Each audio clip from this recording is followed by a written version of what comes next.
Speed. Yeah. Rap Circle is finally here. I know everybody been waiting for it, right? Greetings and salutations. There's an edit that needs to happen there, but hey, it's Pops, and Boomerang is my thing, so it would not shock you. Welcome to the impromptu San Diego Comic-Con shenanigans party. We're just going to hang out, have some fun, and talk all things nerddom, which, you know, incidentally, there's this giant convention going on the other side of the country, and we'll talk about that. Or in my case, world. In the world, yes. So true. So let's talk about the panel. I got rid of the backgrounds because they're backgrounds for other channels and shows and shenanigans. So, hey, Phil, thanks for hopping in here with us. Yeah, here to my left, Roger ATHAY, the machine. How are you, my friend? Back, folks. But I'm from across still the pond. ill. There he is. There he is. As you can see, I am pink for some reason. HD cameras have the effect of making me look like shit. So, well, it is a connect. So I hope you're all doing well. I'm the layman when it comes to comics. I don't know if the comic industry is thriving or dying. It could be thriving and dying at the same time. You never know these days. Well, I think thriving and dying is probably part of the industry at this point. It's going independent. And over there in that corner is from our Talk Hard show. He's joining us, and a great stream, by the way, last week. I cannot praise that enough. The find good stuff, find great stuff, and make the best of it. IRONCASTER himself, my friend. How are you doing? It has been a pretty good day. I'm off work. I'm here hanging out, pulling out some cool stuff. I have a stack of Final Fantasy games. Oh, all right. Got things to show off. We got things to do. We got things to talk about. So, and with us again, it's so great to have her back, Megan, the NOOB Reviews. Megan, thank you so much for coming with us and just talking shenanigans. Thank you for having me. Oh, it's going to be fun. It's going to be a blast. Now, last time we talked, you had a very nice comic book we were very excited about. And I was like, listen, hang on a minute, folks. Time out, full stop. Megan, I think this could very well be a first print. You probably don't want to manhandle that one. We may want to just kind of hang on for a minute and verify if that's a first print Killing Joke or not, because that could be worth a couple dollars. And I asked you, did you pay more than like $20? And you were like, yeah, I think we did. So yeah, let's. So then you had news for me. See, a readable version. Oh, it's so good. It's so beautiful. Oh, it's so good too. Artwork. Spectacular. Yes, Brian Ballard. I think is how you say his name. I may have that wrong. I apologize if I'm misspeaking. But Bolland, yeah, Brian Bolland. I thought you said something else then. I think I did say something else. Alan Moore. So Alan Moore is the writer. That's the most important element of this. I'm sorry to Brian if I ever interact with him. I'm so sorry. Is that book oversized? It's slightly taller than a comic book. Yeah, it does look slightly big. Yeah. I was trying to figure out, is that just a really big book, or is she smaller than I think? Could be both. Poor Noob is no, they've zoomed in on the normal. They've zoomed in on the normal image because you normally see all of Joker and the camera and his cut. And the trick on knowing the first prints from the other ones, folks, is the color of the Killing Joke logo, because hers is green, and then look at the cuffs. And I'll have to do a whole stream one time on just explaining the 1 through, I don't know, it's got to be on like 15 prints that are out there. So it's a lot. It's a lot. And with us again, Troy Pacelli, a brother. Oh my gosh, we got to spend more time together. I hope so. I jump at any opportunity that I am physically capable of jumping on a stream with you. Absolutely. No matter how little notice I get. Today is that day where all of these folks had no notice. And all of you folks in chat, you had no notice. Why? Because I didn't have a notice. I just thought then Zach, who is here, by the way, thank you, Zach, who inspired me to say, listen, Zach says, I'm going to talk about San Diego Comic-Con later. And I says, you know what? I got a couple hours till then. Right. I'm going to talk about San Diego Comic-Con. I'm on Twitter, finding all sorts of stuff. I start tagging IRONCASTER. IRONCASTER's getting excited. We're like, let's just do this. And I just start going through my messages. Said, all right, listen, let's get a nice broad spectrum of folks. Things that don't have any Comic-Con experience. You don't know what to expect, don't know what to think. And then people that have been there and done that. People that are somebody I know on this panel that may have run at and worked at a Comic-Con before, a convention. So we got all sorts of perspectives. So All right, let's start with you, Ironcaster, my friend, because it was a big D&D day. We got some movie news. We got a trailer. We'll talk about that. And while you're pulling all that together for us, we'll say hey to the folks in chat. Because, Phil TMT's here. Hey to Phil. Polly Minion, hey, lady. Thanks for hopping in and joining us. And, of course, I mentioned Zach's. So, we've got some folks in here. We got 9 other people here. I don't know who y'all are. Feel free to hop in here. Have your comments. Put your did you see? You got to be honest, folks. If you want to just jump in here, too, let us know. We'll figure it out. So we'll start with Ironcaster and see if we can get to this crazy D&D needs. There's motion posters. There's a trailer. There's all sorts of stuff. I think we'll start with let's just start with the poster because I think it's my favorite bit so far. Just to show off all the craziness you're getting. Yeah. Oh my! The hell is that? So it is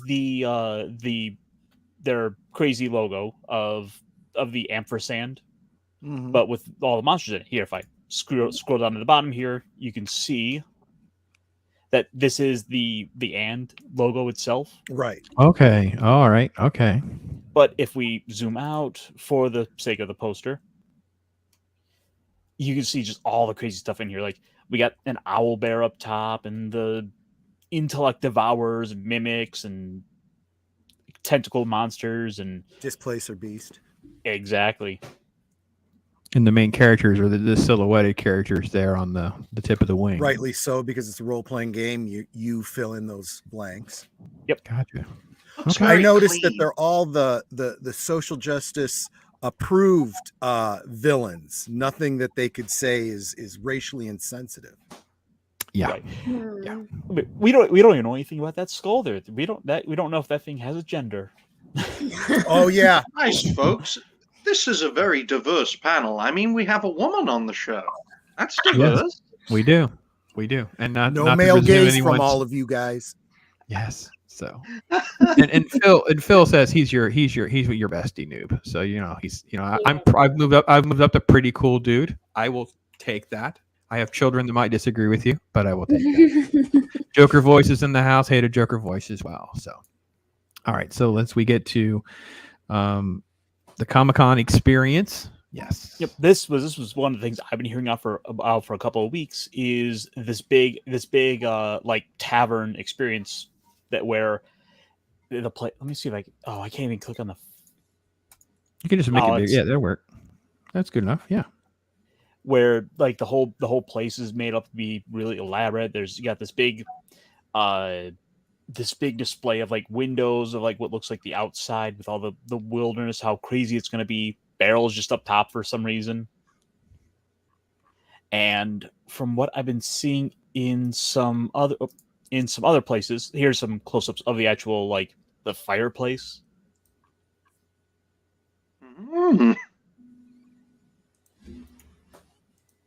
Just seems very plasticky, very clean, very unauthentic.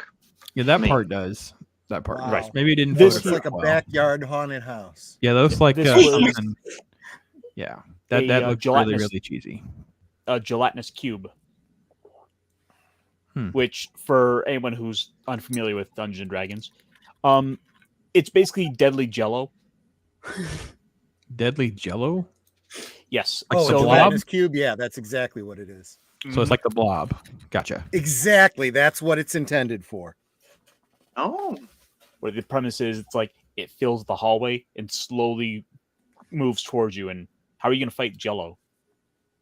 With fire. With cream. with Bill Cosby. It's a pudding box. I'm sorry. Is it too soon? Sorry. How do you get I'm still trying to figure out how Don't they make get the me skulls laugh, in that to folks. float. I'll be in a coughing. How does the fruit float in the Jello? How do the skulls float in the Jello? I don't know. We have to move past the Jello.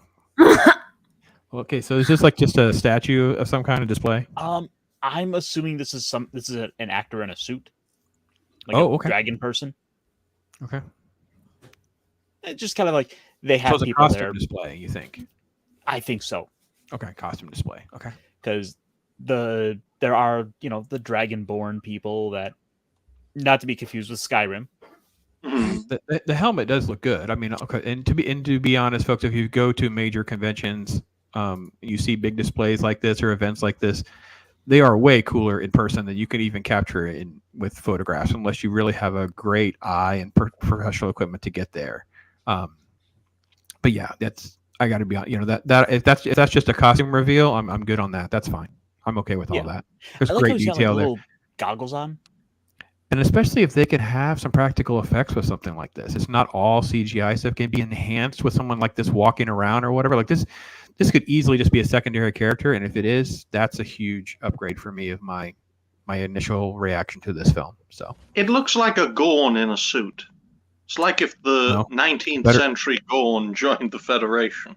It's a better looking Gorn than the Gorn that's in the show, from what I hear. But okay, we'll keep moving. Did you say that was a Draconian? I Draconian, or I think I had said Dragonborn. Oh, could be. Okay. Yep. I don't know what the current lore is. I have not followed it since 3.5. So that was where it was ironic about where I started. So, and for those of you in chat, we're just going through some Dungeons and Dragons reveal. We're going to work ourselves up to the trailer. There is the release of the trailer happened today, so we're going to go through the trailer, have some initial thoughts on that as well. But these are some of the displays and some of the immersion that's on display there at San Diego Comic-Con. Yep. Which, of course, we have the iconic Beholder, which is a big floating head with deadly lasers out of all the eye stalks. And if beauty is in the eye of the beholder, then I'm incredibly beautiful to be looked at by that many eyes. That is one ugly motherfucker. And he will F you up. Mm-hmm. It just has an anti-magic beam. It has like a death beam. So tread carefully. Of course, we have a mimic in there somewhere. My father is singing in the background. Literally singing, and I'm like, for some of you that haven't known me as long, like you, Megan, my dad could walk in at any time because fair enough. Because you never know. And if I was at home, it'd be worse because my wife would definitely not have any berries. She just her idea would be like, yeah, here's some food. You haven't eaten too long or whatever, so she would just do it. Well, when my wife shows up, she'll jump on and start greeting everyone in the chat. So Phil's claiming that one of these characters is his twin. So I don't even know what's happened with Phil over there. I don't know who he's seeing himself as. Hopefully not that Gorn. Now I don't even know what I'm looking at. A Jackson Pollock painting? This is the Tales of a Displacer Beast. Does look like a toothbrush. Yeah, no, she's it does look like a toothbrush. You need to buy a new one because it's a really worn out toothbrush. Yeah. Yep. The German-made toothbrush in World War II. A little bit impressionistic, yes. Yeah, a really angry toothbrush. And fans, please go over and check out the D&D display. It's brought to you by Reach. And Shadow Legend. No, sorry. All right, we have another panelist who's hopping in here. Mike from over at Pacific 414. Hey, Mike, how you doing, man? Hello, Pops. How's everybody doing today? Oh, we're so blessed. Great. And, thanks for fitting us into our impromptu San Diego Comic-Con stuff. We've been going through some D&D stuff. You're just in time. And feel free if you've got anything you can track down that you want to share or talk about. We'll be more than happy to. Working our way up here, I believe, to the... Are we ready for the D&D trailer? Have our initial responses? I gotta look this up real quick. But okay. That was just what I was pulling up so far at the time. Okay. He's sharing from his computer to hopefully minimize some of the weight on mine. That was the problem I was going to have. It's like if I share everything from my computer, I will guarantee it'll pixelate. Everything will collapse. The stream will end. My signal will collapse. Yeah, despite having 5G. Yeah. All right, let me...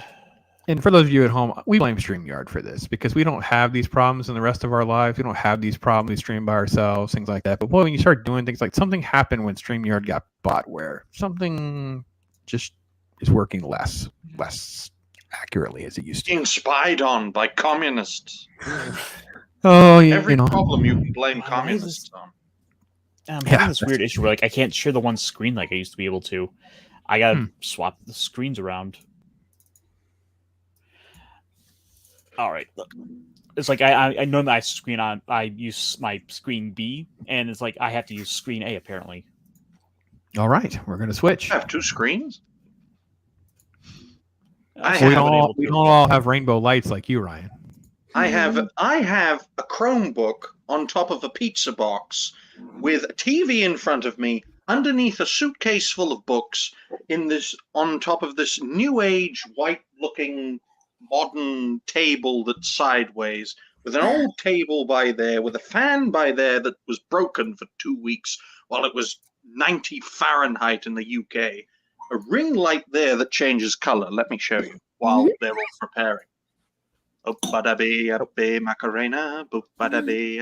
Macarena. All right, I've got it now. Good, I can shut up now. We're enjoying Ryan's dance party, so hang on a second. And I got DVDs here. I had to reduce the size of the tower so I could put more videos and DVDs on my windowsill because I can't afford a bloody curtain. I had to move the mattress out and put it in the other room. Everything's a mess, basically. I've got a television over there that's partially broken, so to hold back all the rubbish, because we don't have big enough bins in the United Kingdom to chuck all our rubbish away. And for those of you that are not familiar with the DVD, the legacy of the DVD collection that Ryan has, he also knows that I have my own little version of an archive of the exploits of the machine. So my video, it's loading. I thought. So this was Ryan. Well, it seems I've done it. Hopefully, this does not collapse. It's nearly. Alrighty then. It actually did. And in that video, I nearly fell off my chair. And if I had fallen off my chair, I would have fallen right in front of my laptop and television. Oh, he's gonna have 10,000 subscribers. He's gonna be rising star 1,572, and I'm gonna play a clip of the tower collapsing on him from the early days. And he'll be like, "Yep, that was me." Because if that thing collapsed, because I've reduced the size of it, but if it had collapsed a second time as the bigger version, excuse me, it would have completely destroyed the channel. Because this computer would not bend back as much, which means the computer would break, the television would probably break, the lights would probably break too. So that's another reason I reduced the size of the tower. You did videos, and I could see it leaning, and I was always like, "Oh my gosh, they're all gonna go," and it would stress me out. My OCD is so bad. And Megan, I dare you, go back and watch these, Megan, because your OCD is as bad as mine. And you watch these videos, and you're distracted by the leaning tower of media that you're kind of like, I want to listen to Ryan, but I'm also like, I can't listen to Ryan right now because I'm waiting for Star Trek to pull the whole thing over or something. Joker Voice is wanting us to talk about Rippaverse for 2 seconds because he wants to know who has them. He's literally like $4,000 away from 3 million. Wow. Here's to $10 million, Ripper. Yeah. Young Ripper 59. Also known as Hung Ripper 69. I hope. Can I just say one thing about that real quick? Absolutely. As soon as I saw it, I didn't even bother watching the video. I didn't read what it was about. I just went, looked, hit, order or fund or whatever you call it, because I knew from years of watching his YouTube channel, this guy understands storytelling. He understands the superhero genre. He understands comics. And he was going to be putting out something that I would enjoy. And only after I made my pledge did I start looking into it. And I was just glad I did, And I think what's going to be... Go ahead. I was going to say, I think this is what we can all raise our glass to now is because we're going to get to these financial milestones. Yep. It's going to give him even more leverage to get more talent and speed up timelines. Did you see what his stretch goals are? They're I knew all the original about building ones were. the business. Yeah, I've said it every time he brought it up. The $1 million mark was to change all the part-time employees to full-time. Yep. Now we're at $3 million. So imagine how many calls he's been able to make to writers like Mike Barron, who I just spoke to. That's me being presumptive, not actually happening. To say, listen, can you write this book? Can you draw this book? He can speed up these timelines. They don't have to be over the course of, let's say, 3 years or 5 years, like he was really talking about in different streams. And before we get to that trailer, I'm sorry, we'll squeeze it in. Chris Berger's here. The Wrench of Wrenches, the Mod of Mods. How you doing, my friend? We didn't know if you could make it. We're so happy that you are here. And yes, Ryan's candid camera moments are there for everyone's joy. Ryan, can I embarrass you one more time? I'm trying to get my fan to work. Well, You're one fan. You only have one fan, right? Yes, and it barely works. Come on, you bastard. Oh, subscribe to him just for the way he pronounces Boston. Boston. This works. Wait, watch. Here we go. More Ryan. For you have to subscribe. Unintentional. Don't and that make was me What is spray a my Woman? rum. That was What the is What a is a Woman? Woman video. This Not a serious tranny. video, and then out of the blue, I'm like, what is happening? I'm hooked. I was hooked. Okay. Thankfully, I don't look pink in the transmission, but on my television, I look pink. You look fine. You look fine. You look like. How are look you like a doing, Brit. Pacific 414? Rising I'm Star. doing well. Positively pink. I'm doing well. Good. Awesome. All right. So let's get to this trailer. Let's see. My reaction was, ooh, okay. We'll see. We'll see. And you know the rules. Ironcaster every few seconds. We got to talk over it and pause and all that nonsense to not get crashed. Okay, let's do this. Oh, look, it's Rings of Power. Bring them any attention. This is stereotypical fantasy sci-fi movie lately. Other than this and Sand Planets, that's what they know. That's what they do.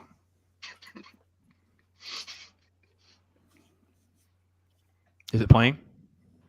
There it goes. Yeah. Okay. So they're walking into a Disney park. What it looks. Am I wrong? No, Trust me, guys. No. Nope. I am not going to be kind. That's exactly what it looks like. And if you play the Fire and sound all.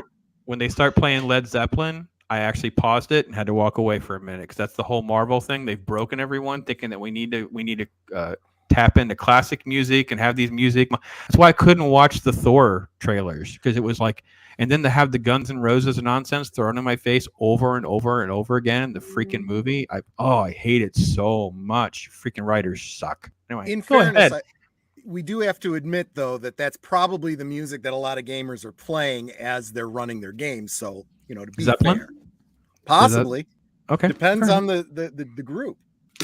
Yeah, Oh yeah, I guess. you get a bunch of the grognards together, and yeah, there's definitely some like Led Zeppelin, and there's at least probably one Blacklight poster hanging up still. Okay, all right, that's People fine. aren't I'm- crazy like me playing Andrew Lloyd Webber during a game or something. Okay. Hey, play some Sabaton while you're killing some trolls or dwarves or That whatever these reminds of creatures are. Moria. Weird. Any thoughts on any of the footage right now? And then, of course, why is he? He's Is that Chris unshaven. Pine? It is Chris Yes. Pine, but he's unshaven. But he doesn't have a beard. He's like he just.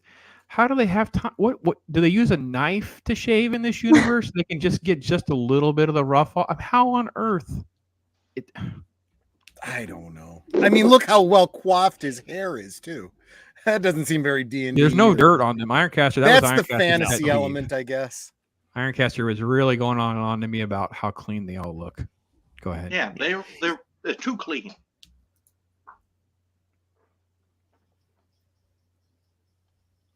Okay, you have to pause there. I have no idea, no frame of reference. I am not a D&D person, so I don't understand. What is it vomiting all over everyone? Because Probably it's not If it's tar? a black dragon, it's probably COVID. acid. Probably. Yeah, I would say it probably is acid considering It all looks the, like diarrhea, but so. Well, I guess I'm pointing to the screen so you guys can see what I'm pointing at. So that's not going to work. So I guess the smoke on the ground is supposed to represent the acid burning that away. So that makes sense. Okay, black dragon. I love how the noob laughs at my dumb jokes. The more I drink, the more jokes I make. Yeah, we'll keep you're going. honestly for that I'm for just that initial drinking second. I'm water like, to speak. is this thing pooping across the battlefield? Out of its mouth, yes. Mike, what did you say? I think Looks like vomit. that's what I said. That's what it too. looks like. It's That's the show. It's puke and tar. I didn't know what was happening with a bunch of people that stole the old orc hand-me-down helmets. Yeah.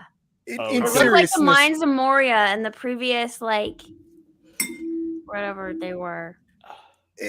in seriousness, though, it's a black dragon, so it should be acid, and you'll notice the smoke coming up from the puddles. So But isn't the acid supposed to be green?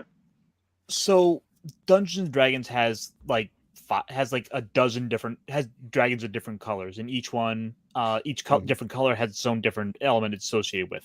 For example, blue would be ice, red is obviously fire, black here would be like an acid or poison, or I think there's even they also can breathe electricity, so it's not just only fire.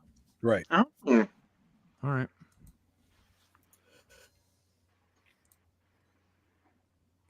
Yeah, that looks terrible.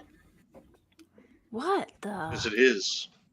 I feel like And I this need is to where, mute it like, now if just you- for that. Fire was so. Go ahead, fake. Ironcaster. Play a little bit of sound just so we can get the full effect of this. Now on Paramount Plus. The music starts in right about then, and then he starts into his dialogue Oh. about, we stole something from the wrong person. We didn't mean to. Is the dialogue not coming through? Won't come through. No, the dialogue's coming through. It's just like I hate the way this trailer's paced. Yeah. And how like kind of snarky it's like being narrated by our main character. Can you guys hear it? The narration or anything? I did not hear it. I don't hear any sound. Ironcaster. Did you hit I didn't hear the anything. share audio when you shared it? Yeah, have you guys not been getting any sound? No, we have I not. thought that was by design. Okay, no. All right, let me see if I can't do something about that real quick. Give me 1 second. It's fine. What was that red horn? I hope That's the not, plot device. That's the MacGuffin. It's not the latest sonic screwdriver, is it? Okay, so let's go back. Choica Voice said that it is literally looked like the Red Keep at King's Landing. And I'm going to go worse because I said Disney Park, because I have been in the part where Belle's Castle is in Magic Kingdom now, and that's what it looked like. Just so you know. And I triggered him because I brought up. Go ahead. I said I triggered him because I brought up Thor. Yeah, I did. So. Well, I've never had the honor of going to a Disney park because I do not wish to be captured by the most evil corporation on earth and then worked in a sweatshop. Well, Mexican Iron Man and I commented, and we did a whole stream about how we used to be pass holders and give them all of our money, and how much money they lost by ticking us off. So we weren't even like casual customers. We were really into this. So Steve Ransom's here, and yeah, look at this panel. Thank you so much, Stephen, for hanging out with us. I insist that Disney needs to change their slogan from "Where dreams come true" to "Where dreams go to die." Oh yes, Definitely. Oh, just pooping out its mouth. I tried to censor myself when I come on Pop's channel. Join me on Friday nights for Last Call, and you'll hear the F-bombs fly. Yes. I'm just trying my best to speak, folks. I'm just trying. Well, it sounds great in the British. Oh. Joker form. Yeah, we've got Amber Heard in dragon form. So that's her. Okay. Well, that's her regular form. I mean, she's fighting back by vomiting tar on the villagers, the orc stunt doubles in the cast of Dungeons and Dragons cosplay. Never dip your wick in crazy. I'm sorry. Oh, I'm sorry. Oh boy! Whoa! He went full Loki on that one. He went full Loki on that one. Man. Oh, there you go. Technically no swears, but I apologize. It's okay if you watch Talk Hard. He got me good. Megan, I'm sorry. I apologize. Okay. Lady, he dropped present, Loki and dropped I one. know better. I'm sorry. I always make people do it so they can go back and try to find it. Yeah, Ironcaster knows. He dropped a comment like that on me and Talk Hard, and I actually started crying. He's like, "Did I go too far?" I said, "No, I'm going to need a minute to catch my breath because you got me." Yes. We have sound. Do we figure it out? No, the problem is I go to try to share it and it won't let me share the screen with audio. Right. So I'm like, this is now a new problem I've not had. I recommend doing it without sound anyway. That limits the opportunity for them to nail Pops. Yes. Better safe than sorry. Mhm. And folks, I've nearly drunk 2 liters of water, and it's only half an hour into the stream. It's fine. If you have to leave for a minute to do what you've got to do, we understand. Go ahead. Let's see what happens after we have a dragon puke tar all over the non-orcs. All right, let's try this again. Hope you're enjoying the show, folks. We're hanging out. I don't really care. I got to be honest. I'm having a good time.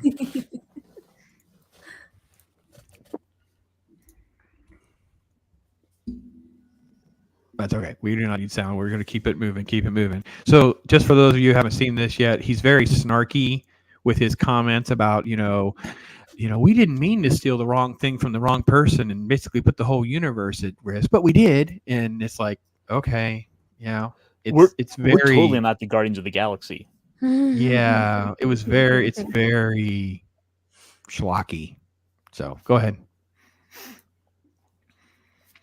We're going to fix it. Yeah.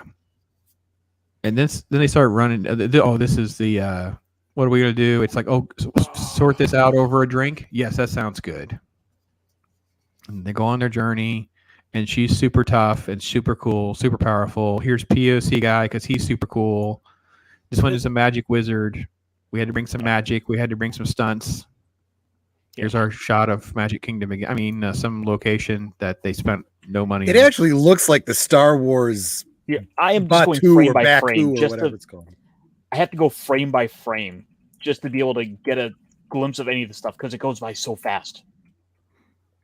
I realized that they're trying to rip off. They're trying to rip off Sword and the Sorcerer there, man. Right? I did not like that. And not at even all. well. No. You know what? This is totally coming off to me like all of those other Dungeons and Dragons films they tried to do. Why don't they just do a freaking Dragonlance film? Well, the problem there is like the original creators of Dragonlance, they can't even get anything done with the property because like Wizards of the Coast keeps getting in the way. Like they've had to deal with a bunch of lawsuit stuff over it. Okay, well they could do something original with one of the, well, I guess that's what they're trying to do here, but okay, let's keep it moving. It gets worse. So then we introduce something to look forward to. It gets worse. Well, we introduce the girl who might be the key to everything. I never thought I'd see an owl bear in live action. Yes, and that's what he asked. Chris Pine's character asked, "What is that?" He says, "Owl bear," and then it transforms back. Go ahead, let it transform back into the girl that may be the key to everything. Because there's already like those little subtle hints of her, and there's your first dragon shot, and that really cheap dragon shot, by the way. Whoa! Hang on, I gotta look at that face again. Yeah, let's go back. What is up with what the?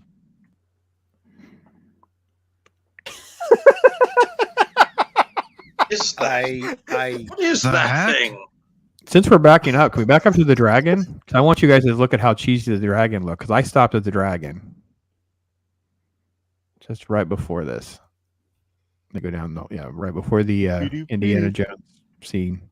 She goes through some sort of like, Alice of the Looking Glass. Here's the dragon. Oh, look at its face.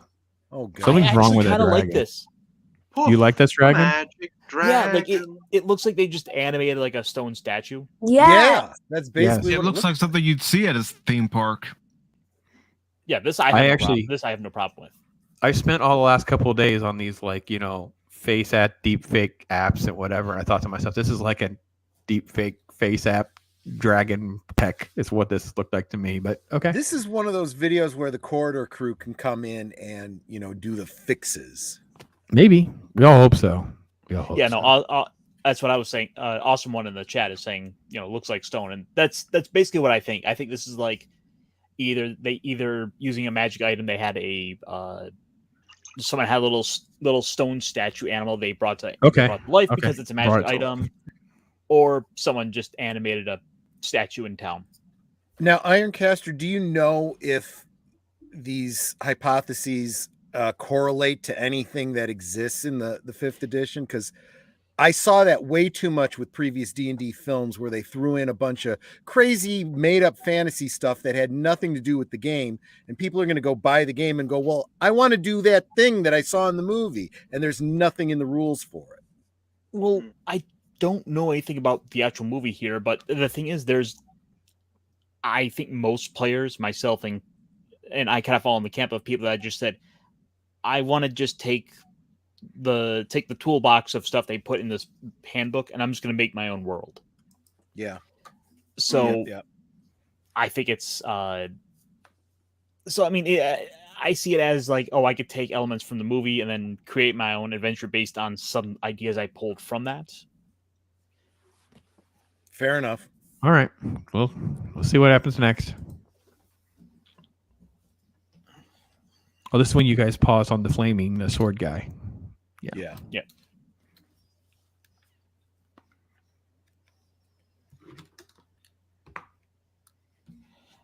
Awesome one. Don't you go anywhere. I have something for Did you. it say who needs heroes? Yes.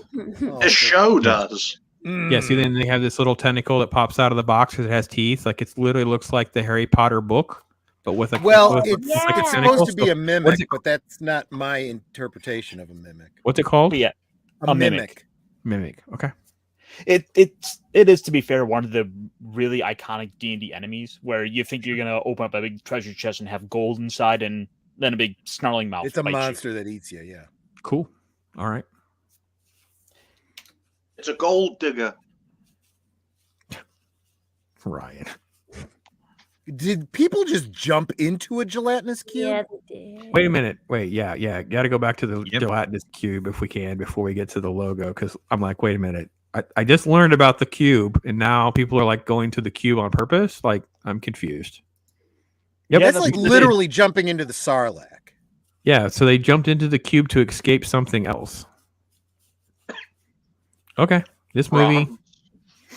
it does sound like the movie is going to be obviously way more based on some of the gaming principles, or at least the I hope gaming of so, those yeah. keys, than the cartoon was. Than the cartoon, Yeah. because I'm with Chris Persia, no offense, but I would rather see the cartoon. And yes, Chris is right. That car commercial it made me just full of joy. So go ahead. This is the crazy leaping Marvel Studios into the Third of the Dragon, but we're not Guardians or Thor.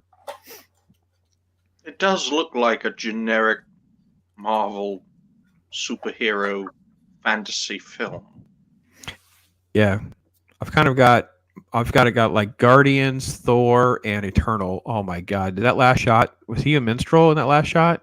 You gotta be he's kidding the me! bard. He's trying to be like from The Witcher. What? Whoa! Oh no! This show needs a coin toss to it. This sounds It's going to great. make money.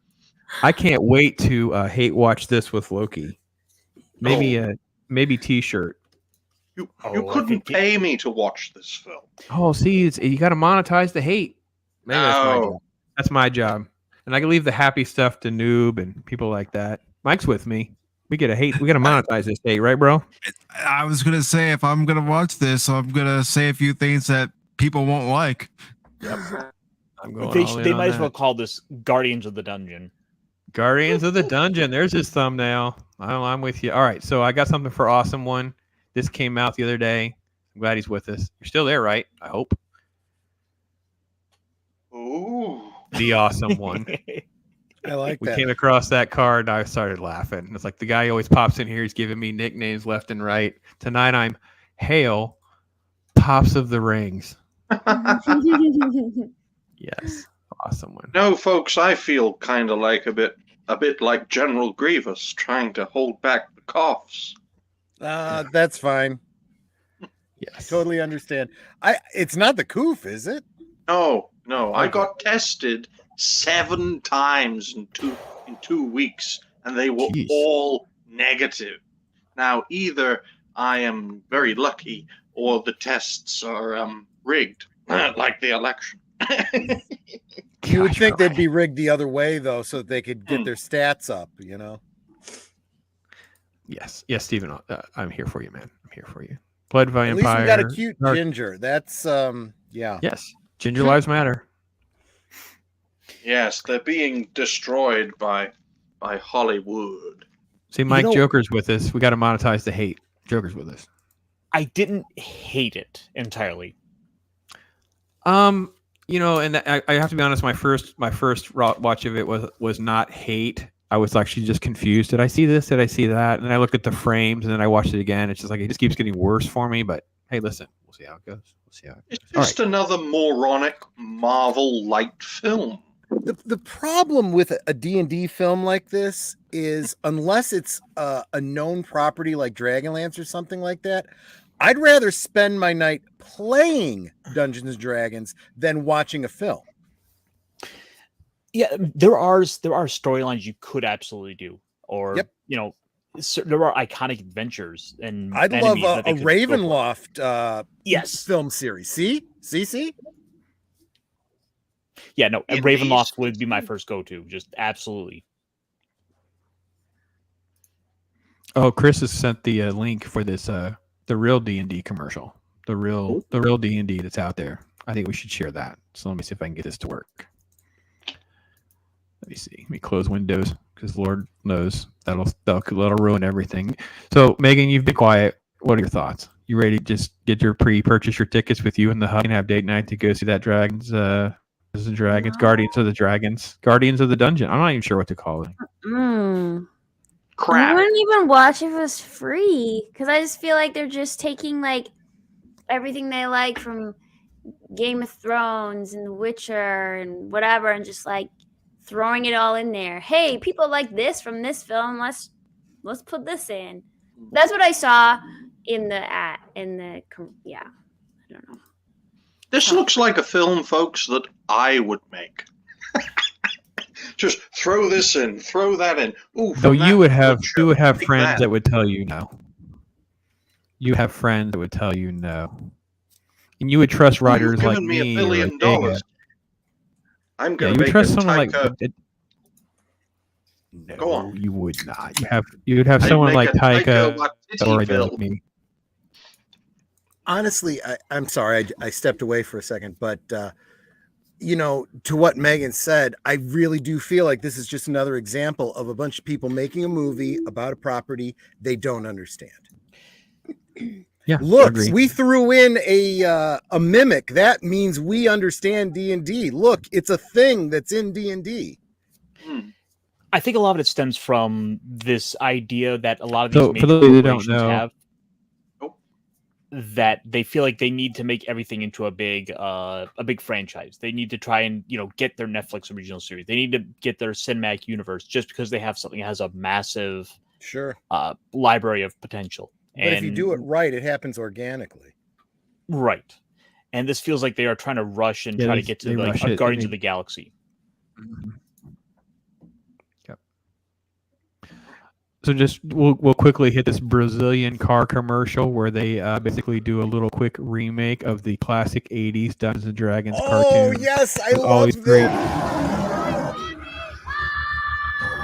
There's your hammer. Acrobat. This is the movie I want. This is what we all want. Aid this by is what I Reynolds. Know this, right? The Acrobat. Yes. Megan, do you even know what we're talking about? Nope. I do not. Neither do I. I know, of course. It's a little bit before her time. Yeah, and I doubt it was overseas. So yeah. But this is literally like the best incarnation of this classic cartoon. It's kind of cheesy, fun. It was full of like morals and principles for kids, and these are based on Dungeons and Dragons. So these were these kids that were, you know, sucked through in an amusement park ride into this alternate universe as Dungeons and Dragons characters. And did you see they did a final fan film that got them home? I think it's in one of these trailers. They include it or something. Anyway, so yeah, I've heard this is the main villain, Venture. Yes. There he is. Really good. Really, really good stuff. I gotta be honest. I can't remember. Do they show the Dungeon Master? Oh, there he is. He pulls up in the car to save them. Right, so he pulls up in the car to save them. They drive for a minute. Let's see, and they're being chased, I believe. It's like, really, how many other cars do you know that can survive a fighting a dragon? And then the wizard, who doesn't ever do anything right, is trying to use his magic, and he creates a portal. And they go home. That was actually a great Avenger, man. So, in fairness, back in the 80s, when they did this... It's great. This would play so well with the whole, you know, Stranger Things movement and stuff too. Gosh, it'd be so good. That cartoon was my first experience with Dungeons and Dragons. Then I got together with a couple guys in my grade school to play Dungeons and Dragons, and I'm like, well, wait a minute, where are all the hanging stalagmites and and Venger and Dungeon Master is not really a character, and I kind of got the shtick.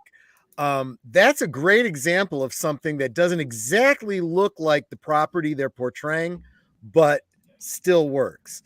So Megan, it was a Saturday morning cartoon in that era where we had things like He-Man and GI Joe and whatnot, basically cartoons just to sell a property, a product.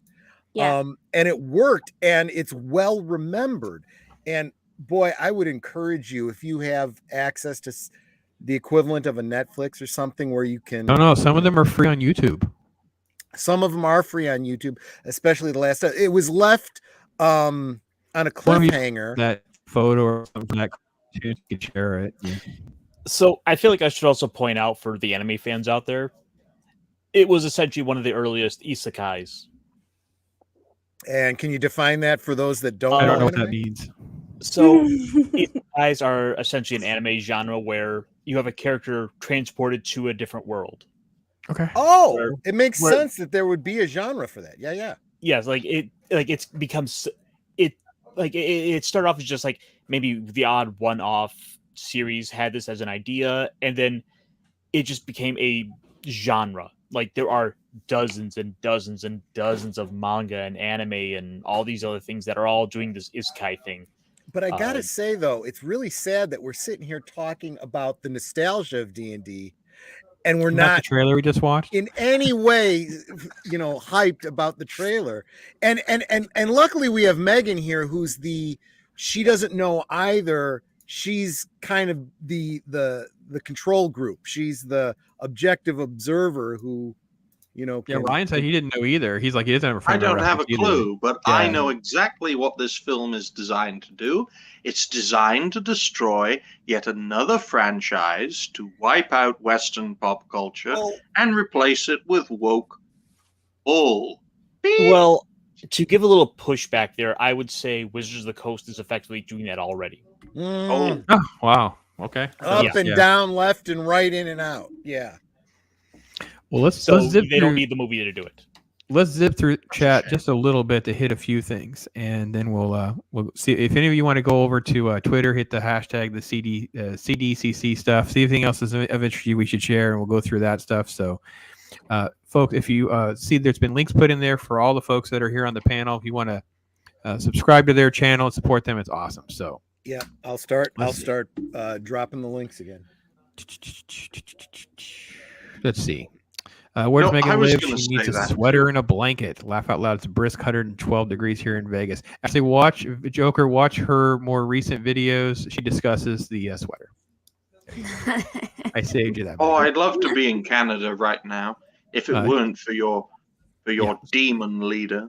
Yeah, spoiler alert, she's not in Canada, but you can watch the video and you'll find out why she still needs a sweater, though. We all tend to doubt modern Hollywood media as being good. Yeah, we don't. Yeah. Member berries are common prose now. Yes, it's like it's just a crutch. Instead of having to write something, you just stick things in and think, oh, look at what they did there. Yes. If I made a film like this, I'd add beers. Saying okay. Criminals in Cages, CNC, Stephen Ransom. Let's see. Is it bad that I find Hydra Dragon thing to be better looking than most of my exes? Wow, Phil. Going into like therapy mode, I guess. It says something about your exes or says something about your taste. And the car commercial, yes, Joker, we all wish we could have had that as a film. Elon Mudd is here. Hey, how you doing, Elon? Thank you for popping in. Let's see. Joker says Uni. Yes, there's a shot in that car commercial of Uni, which is the unicorn. They're very creative in names because that's literally what my 5-year-old granddaughter calls her stuffed animal unicorn that she still has. And yes, that was Venger. The whole chat just moved on me. How do these people do these chats? Like poor Zach's had literally 200 something people. Most of them are from India in chat today to see this trailer that he was discussing from India. Oh, yeah. And he says, I'm making you a mod and I'm panicking and I'm watching the chat and I'm trying to respond to people. And as I'm typing, the chat's just going, boop, boop. I'm like, whoa, that's a whole new level of chaos. So India is the future to stop Red China, folks. We need all the Seems help that we can way. get. And I have to be honest, I finally saw RRR. It's a high recommend. That film is freaking fantastic. It is. I'll tell you, it's- they've come a long way from the rip-off thriller video, you know.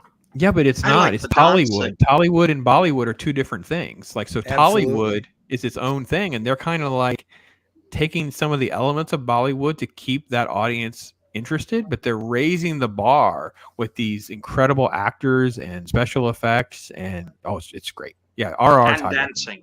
Don't forget the dancing, folks. But the dancing in RRR makes sense to the story. It's not just some random Disney musical sequence with dialogue. Right? I can't handle that. I can't handle that at all. So, Let an it awesome go, one. let it go. Oh, the worst Oh, one I was the hate that second film. one. We saw the Frozen 2 in the theater, and there was the I had little kids, I have grandkids, right? So the stupid reindeer song that turns into like an 80s Journey video with the reindeer's heads moving around, and I'm like, I got up and just went to the bathroom and came back with food, and my wife's Is like, how there- long were you gone? I said, it doesn't matter, I didn't miss anything. Is there any animation company now? I mean, DreamWorks has been bought up by the mouse. Wait. Is there anybody out there that can do take these fairy tales and tell the actual stories? Something to compete with Disney. Where did Lasseter go? Somebody talks about it all the time. Did he go to Lionsgate or Skydance. Skydance. So he went to the I Tom believe he Cruise- went and founded it. Right. Well, he went there. He's got Tom Cruise money and stuff like that. So that's I the missed on future. Bluth. That's his future. One more second. Awesome one said, yeah, Ripa hit 3 million. Yes. All hail to Ripa. All hail to Ripa. I don't have Ripa many of these. will I don't have many of these Very things. Marvel and DC. I don't have many of these things handy, but we'll take a moment for Ripa.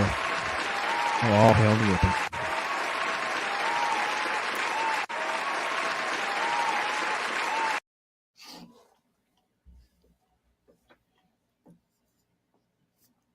And then it went quiet. I'll drink to that.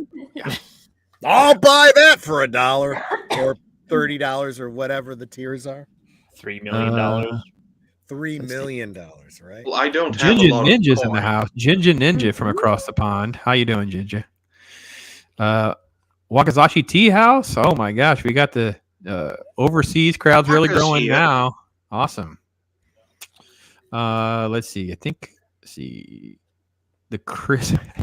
Did we talk about Chris Pine Dung and the drag movie coming out? Yes, it was pretty crazy. It was pretty crazy. So. You know, Jim I Carrey don't here? have anything Dead now? against Chris Pine. He will take any role that pays him, and that's perfectly fair. Mhm. He's been in a lot of crap I don't like, but I have nothing against him. All right, Joker voice. I've won over Joker's voice on RR. Thank you. So, no pops. I do.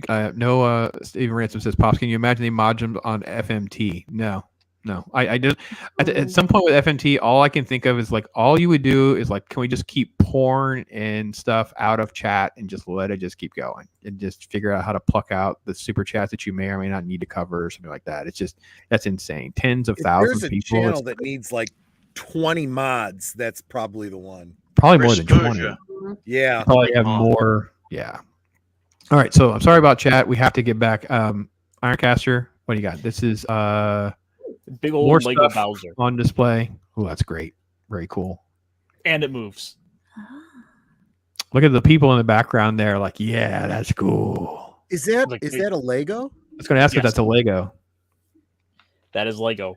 Okay. Ryan says you've never been to a Comic Con, even the smaller cons, like here in Tampa and in Orlando, which are not small by any stretch of imagination. They'll have full size Lego displays of mainstream characters. So I remember my kids saw Hulk for the first time, like a life-size Hulk in Lego, and it stopped them in their tracks, and it was like, whoa! I'm like, yeah, this is a different scale, kids. This is a different scale. So can't imagine San Diego. So I think Lego was about building houses. Lego has really for the last decade plus, they've really gotten into the licensed properties. And just like last year or the year before, they finally got Mario for a licensed property. And so this is one of the things they're teasing, is that they now have a big old Lego Bowser. Sorry, Mike. I forgive you. Thank you. Mike, the comic relief crusader is here. I apologize for not bringing him in sooner. The thing is that I'm not used to it rolling off screen, and it rolls off screen, Mike. So I apologize. You were there and grayed out. I'm like, wait a minute. How freaking long has Mike been backstage? I feel terrible. This is crazy. Heathen! Blasphemy! No, I'm just kidding. I made up for it. I just subscribed to him. Oh, there we go. Let's go. Mike, I love you too. Relief. So Mike and I have a date that we have to remind ourselves of. The moment that Marvel Voices Pride releases, we are going to get together and do a dramatic reading, because we have seen the sneak previews of this comic book, and all I can say, to be fair to that comic book, was that Mike and I and maybe others come in and do a dramatic reading. Am I right, Mike? Yeah. It is the first official. Marvel has given us the first official trans team. And the only way I can honor it in my mind is to do a dramatic. I'd love to be a part of that if I can get this damn voice to work properly. Yes. It's super trans. It's so marvelous. Oh my god! I call them trannies, but that could be offensive. It could. I have been volunteering for either dramatic readings or, anything anyone wants on their channel. If you've got the book may have some formerly male characters that have now transitioned. So Megan, if you'd like one of those roles, just let me know. I'll be happy to we'll figure it out. Okay. So, we gotta make sure we do as much proper representation as we can. Of course. Ironcaster, I know you had guaranteed none of them will be burly voices. Well, I don't know. I mean, I saw good arson. And good arson. Right. Yeah, good arson does seem. Ooh, yeah. Name is Good Arson. Good arson, dude. Did you see the thing? Set it on fire. Dig it. Okay, Ironcaster, let's bring us back on point. We had some stuff from Hasbro, or maybe Troy had it pulled up. I'm not sure. Yeah. We're talking about it off screen. I've got one or two things I'm trying to load up in the background, but you go ahead and take the center stage. I've been so busy sharing links that we got to do it all. We got to do all the stuff. And if you are not subscribed, we'd appreciate it. These are some great folks that have been on with us. I've been dropping the links, so don't blame links me. Are there. Lovely Sherry's been in here. I apologize if I'm missing anything in chat. Chase has gone crazy. Phil TMT says, I want Chris Pine as Casey Jones. Not a horrible idea. Probably below the casting line for him, though. They would probably go with a smaller actor. Let's see. Let's see if there's anything else here. I'm getting my we're doing that together here. And I do apologize if I skip it, because the moment I move something in chat, the whole thing just starts sliding. So I apologize. So the X-Men is a trans team. Okay. Wow. Okay. Whatever. Debate for that. That's a rabbit hole. Yeah. They're. I have a spider bite tag, and while it's a reoccurring flare-up, I assure it comes from a spider bite, and it's nearly the same spot for years. Awesome. Oh my! Pregnant man of the year. Did it give you spider powers? If you don't have any superpowers, awesome one. I don't want to know where the web comes out of. We do not need to know and discuss that. Did I, Pops? Did I ever tell you that I'm actually a mutant? That I have a superpower? Well, what is your superpower? My superpower is a genetic mutation called factor V Leiden thrombophilia, which means when I start to bleed, I clot, and the clotting doesn't stop. So I have to be on blood thinners for the rest of my life. So I'm going to call myself the Clot. Now, this doesn't really help me, other than in theory, I suppose it should allow me to take more damage, but makes it more likely that I'm going to die. Not exactly the kind of superpower I wanted, but I'm a mutant, therefore I'm No. superpower. That almost sounds like a say- villain from The Tick. The Clot, yes. It sounds more in a real Marvel universe. Megan, Ethan Van Sciver, who you may have heard of, actually did a little bit of work on X-Men. It's called The New X-Men with Grant Morrison. Yep. He purposely has panels in there where he created all of these random mutants in the background just because he wanted to create a whole bunch of first appearances that would generate revenue for him if they decided to do anything with them later on. The Clot sounds like it could have been one of those characters. Troy, you may be an IRL version of an Ethan Van Sciver. Of an Ethan Van Sciver. We don't know. There you go. Neither There you confirm go. or deny. I'm But we'll have to go back through better the new looking than X-Men his run. broad character, so you know. You better like Holy patent shit. pending that name and all that. So you might have a Stephen money Ransom, maker right there. might have to get on a Stephen Ransom meme to see a Clot incarnation of Troy Pacelli. That's what I'm saying. So Fair enough. The Italian Clot. yes. Oh, Italian Ooh, Clot. Il Claude. nice. a clock. All right. Let's It's see. a me, We'll go to Ironcaster. He has something here first. I'm going to go to Troy next. Let's see what we got here. This I have- is. Oh, that is cool. Oh, this is the cube. This is the gelatinous cube action figure. $34. Wow. Look at the fancy box. Holy crap! Hmm. Oh, there's a dude We also inside. got a still from the movie. I have Looks no like- words. Honestly, at this point, you can make stuff like this yourself for your own tabletop game for significantly less. I have to be Also- honest. For those of you that weren't with us, we had to have a little bit of a tutorial for Ryan, Megan, and myself. So we didn't even know what the freaking gelatinous cube is. And then once it was explained to us, later in the trailer, they decide to leap into the cube that was described as the cube version of the blob that you never dive into. Yeah. And it actually happens in the trailer. Sergeant Slaughter.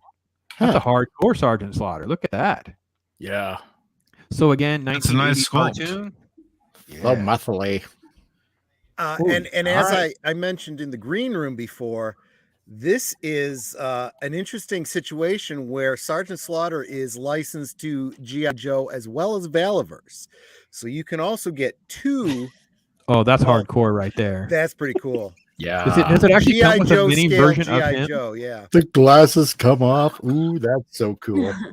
Okay, I'm not a wait, huge okay. Joe fan, and I want this. Okay, Or- Megan. or- So this is another one of these 1980s cliche cartoons. The Sergeant Slaughter was like this over-the-top military, but it was almost like we all had this as a gym teacher. We all had. Not We all only had over the Sergeant top Slaughter as a military, Mhm. not only over the top military, but he was also a professional wrestler. Yep. That's right. This is a real person whose persona was turned into a GI Joe. Yep. Who also Even has a defected whistle. to Iraq during the Iraq War. Don't Yep. forget that, folks. Yep. That's right. So he Allied with actually, the what was it? Allied with the Iron Sheik or Yes. what was it called? Yeah, that's what it was. so Well, because in wrestling they always switched from good guy to bad good guy, guy to back, bad guy, and back and forth. forth. So, Yeah, so exactly. Sergeant Slaughter, the dude, takes his glasses off and is holding Sergeant Slaughter, the action figure, in the giant Sergeant Slaughter action figure. That Love is it. freaking great. I got to be honest. Hat tip to Hasbro and GI Joe for pulling that one off because this There is is a probably one of the history most brilliant. There It is a comes history with of the little GI Joe Joe box. scale GI Joe. Yeah, there you go. Exactly. Okay, so no offense to the cube, That's awesome. they're going to be out of Sergeant Slaughter's by the end of the day, and everyone's going to have cubes on Sunday because this is Well, yep. insane. Sergeant Slaughter's Yeah. going to be on eBay for $70 by Tuesday. Have you guys seen the Hiss tank? Yes. Yes. Yeah, the I 6-inch one. Yeah. All right. That's See, I was So- never a big GI Joe fan, right? My brother was, so I was always into Transformers. So I have to be honest. I'm going to probably earmark. Oh, he has a hat off in the look. I may need a GI Joe to go back here and be staring at me with the hat, the glasses, and the minifigure, and that's Isn't freaking it awesome. inspired by Marine Corps? That looks like, and the white belt looks, I don't know. It looks like a Marine Corps dress belt. You know, Well, he she's had- right. I never noticed Yeah. that before. And then the hat, it looks like, That's Army. is that on Very the- observant. Very observant. Yeah. All right, should we go over to Troy? What he's got pulled up for us? I have one last item to show off, and this Okay, one one more. comic relief alike. This was what I was kind of showing earlier. Oh yes, just revealed today. Optimum Prime Origins. Ooh, there we go. Nice. Orion Pax. Orion Pax and Alpha Trion. And Alpha Trion. And Vector Sigma. Ooh. Well, I got a Vector Sigma, but that's pretty cool. Oh, and the key to Vector Sigma. That's pretty cool. I've kind of lost the script. What scale are these? These are the. They look like Chug. About the 6-inch scale, like this. Okay. Okay. I mean, this is largely just recycling some redesigns, some molds, some existing molds. So I recognize this is this stuff from Cup. Yeah, totally. In fact, his arms and legs are gonna pop right off, intentionally. Now, if they made that masterpiece scale, I'd be all in. And this is a rework of the skin. They make it best sweep mode. Oh, come on. God. Stephen Ransom just sent you a DM, Ironcaster. So when we're good here, we'll check that out. And then let me pull. Oh, I pulled the wrong part. Put Troy back. I was clicking. Hang on. I had too much to drink. You just threw me out.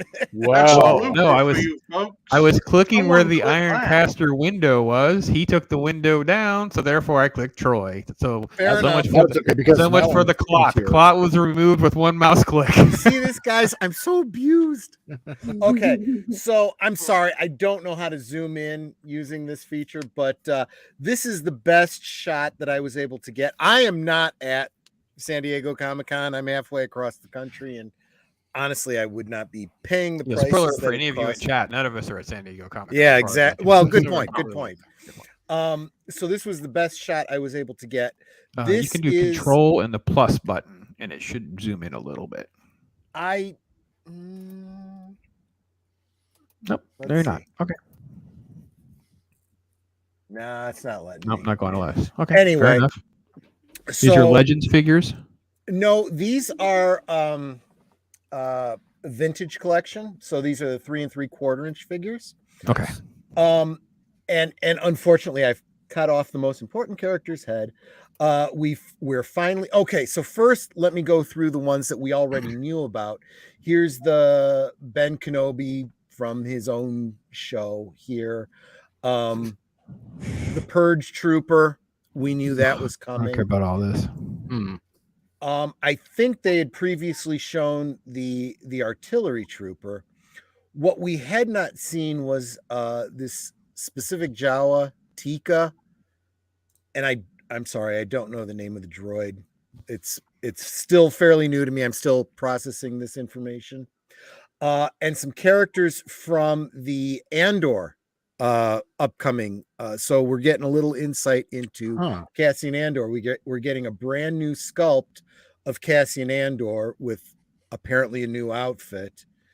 Vel Sartha, is she a new character? I don't know that character. I'm pretty sure she is. Yeah, she must be on the Andor show then. That's what I'm thinking. Yeah, that's what I thought. I just want a gonk droid. There's like 4 or 5 of them out there, different kinds. Just buy a vintage gonk droid. I need to find one because it's like of all the droids, is always my favorite one. Just take a look on eBay. There's on the secondhand market, there's actually some very reasonably priced ones. There's some expensive ones. It's just a matter of which version you specifically want. The Cal Kestis, of course, expanded universe, the video game, and what just happened? I think I heard over you. I think I'm sorry. That's because okay. I don't know. I didn't know it was going to do that. I just said I hit share thinking I was going to have my screen. That's okay. Ready your Reshare screen, but hang on. Wait, maybe I just went out. I have never done this with like 6 people and try to share screens and do all this. And meanwhile, chat just completely. So we're overwhelming your capacity on your computer. I understand. First, we're bumping off guests and not letting them in, and that's okay. That's okay. Hey, I murdered the clot temporarily. Right I am on just the air. glad that he asked me to be here. So, Cal Kestis, of course, from the expanded universe, the video games I've never played. I have heard this is not his first appearance. This is apparently a more recent game. I don't know the difference. Those of you that are into the video games, send me a DM. You can educate me. But this was the one I found most interesting. This is Luke Skywalker, his Mandalorian appearance. They're calling it Imperial Light Cruiser.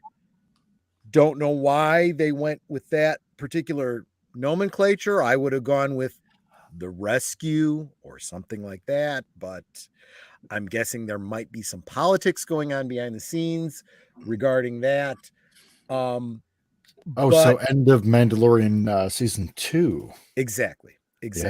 Yeah. Because up until now, the Luke Skywalker, the various Return of the Jedi appearances have been selling pretty well on the secondary market. Mm-hmm. But I had no interest. I was going to just wait for this one. Looks like it's a completely new sculpt. Can't tell much detail from this picture. And I was not able to find any straight on images. Could it be something about licensing? Where they don't want to do the Return of the Jedi, black suit. No, not at all. What it is they have their choice. Hasbro does this very often. They have no problem doing repackages or re-releases.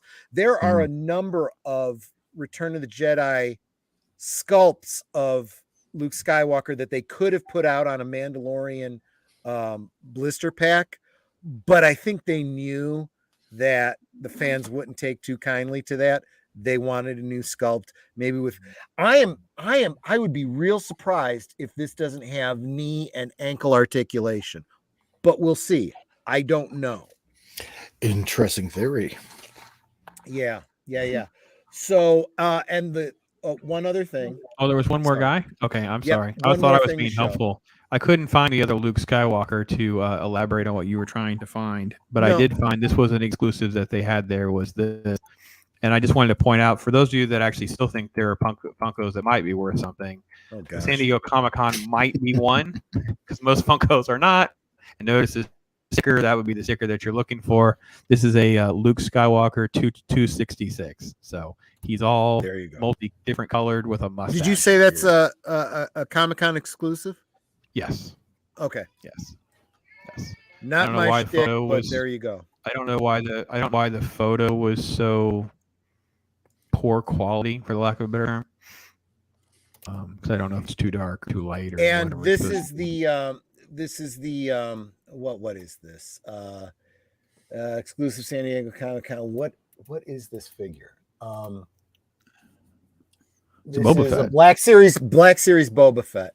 I guess we knew about this. This was announced a while back, but this is also a Comic-Con exclusive. This is again for you a Black Series 6-inch collectors. Not my shtick, but this is there you go. I mean, so that's the Comic-Con exclusive. I like how it says a Boba Fett in disguise in brackets. It's like you couldn't know that it was him in the first place. Well, I'm guessing this is something expanded universe related, because that all black outfit, I've never seen before. Yeah, it's like, what is this? Like stealth armor or something like that? And I certainly don't know what this trident thing is that he has. Yeah. I may have to look into this because, but this is, every time I see that Disney logo, I just take another drink. Yeah. I'm struggling, and those of you that have been following Doomcock and seen his most recent videos are probably feeling a little bit black-pilled right now. Perturbed. Yeah, I used to have a great deal of hope, but I've pretty much decided, until I start seeing some change, nothing is changing. And we've got to build our own stories, folks. whether they succeed or not is not really the point. The point is to build an alternative and see Yes. what sticks. I Yeah, mean, agreed. before Spider-Man, it was Flyboy or Flyman. Yeah. That was one of Stan Lee's and Jack Kirby's ideas. It Yeah. didn't really work, but it inspired Spider-Man. So crazy ideas could inspire, less crazy, more financially productive ideas. Sometimes crazy works. And in the meantime, there is so many other things out there that people might not have gotten around to checking out. That Ripaverse, Exactly. and I've been really anime is another big one. I've also been really big on Kamen Rider lately. That's where I've been hanging my hat. Well, speaking of independent creators, this is from San Diego Comic-Con. This is Billy Tucci and his wife Deborah.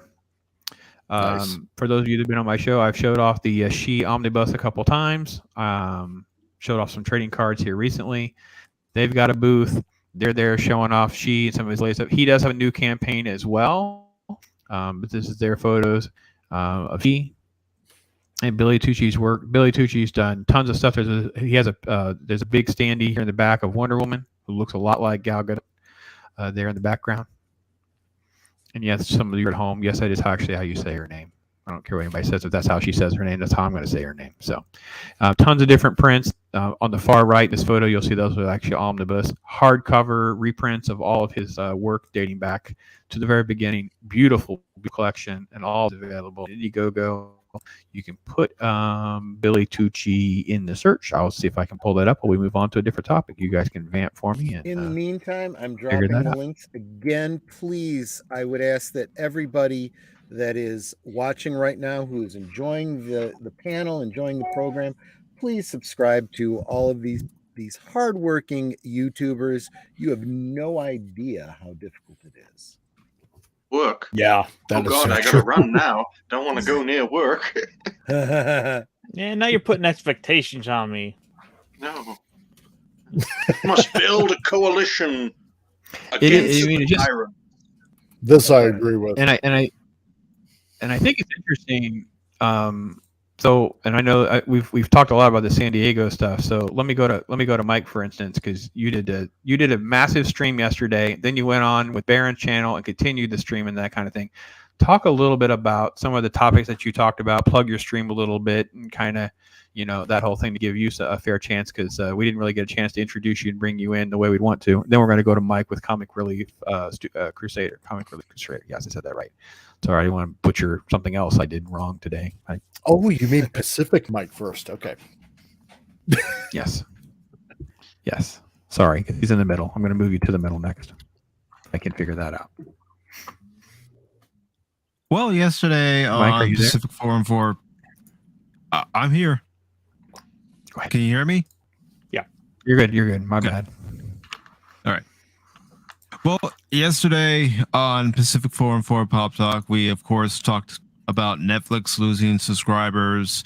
We also talked about Suniqua Martin Green saying, and, this is a turnabout from most of the Star Trek Discovery creative now, saying that they need to start accepting veteran Star Trek fans, but they also kind of tongue-in-cheek, backhanded slap say that, the veteran fans, they're right about certain things, but they're not right about all things. This is our show, and we really don't care what you think. Bastard. And yes, and we also talked about Chris Pratt and the possibility of whether or not he'll assume the mantle of Indiana Jones. I know Baron, Cash, and I all agreed that if they wanted to do it, Chris Pratt would be a good choice, but we don't see it happening. Yeah, that's been rumored about for years. I remember writing about that. I mean, I may have written about that on the Global Dispatch. So that's been a minute. So yeah, it's been a long time ago. That's been brought up and talked about. So, all right, well, definitely check out his stuff and his content streams and that kind of thing. We're going to how's it not going? There it goes. No, there it goes. Give me moved him. There you go. All right. Comic Relief Crusader, who, which, by the way, takes a lot of heat for some of the things he says, and it's in the brand, folks. So if you can't take a joke, you probably don't want to listen to Comic Relief Crusader. Just saying. No, they want to listen. Come on. Hurt those feelings, Mike. Hurt those feelings one video at a time. Feel the pain. No, I am the Comic Relief Crusader. Thanks actually to my 12-year-old daughter for this name. So no, I mean, the reason for my channel is I mean, it goes back to Star Wars Episode 7. You know, and for years, I mean, being a graphic designer and you know, doing advertisements over the years and stuff like that, and working with producers here and there, you know, you just slowly start to see the erosion of, you know, I mean, just media in general. I mean, not just pop culture, but like everywhere. It's like from commercials to TV shows and movies and, you know, comics and everything. And, you know, the one thing that really fired me up is when we came out, I brought my oldest kids to Star Wars Episode 7. And, you know, it's, you come out of it and it's like, you know, at first I thought, yeah, this was okay. But our second oldest daughter, she's like, I can't believe they killed Han Solo. Like, what the hell? Like, what was that? Like, I still can't believe they killed him off like that. And then seeing what's going on, like with all these properties that we've grown up with, within DC, within Marvel, within like various other comic book franchises, just being essentially just whittled down to this crap. That's the only way I can put it. And it's just disgusting how they're just turning everything that we held dear and just yeah, I'm sorry, just turning it into crap before our very eyes. And I just can't stand it anymore. I mean, best example that I can probably give you is our youngest daughter. She has not watched any cartoons nowadays. She won't watch any of them. If anything, she'll watch like some of the stuff that I watched when I was a kid, because it's much more entertaining. It's much more fun. It's not, you know, blasé or anything like that. You know, maybe on occasion there's probably a good show or something like that, but that's like once in a blue moon. But I'm at the point where I am trying to find out up here in the Texas of Canada, which is Alberta,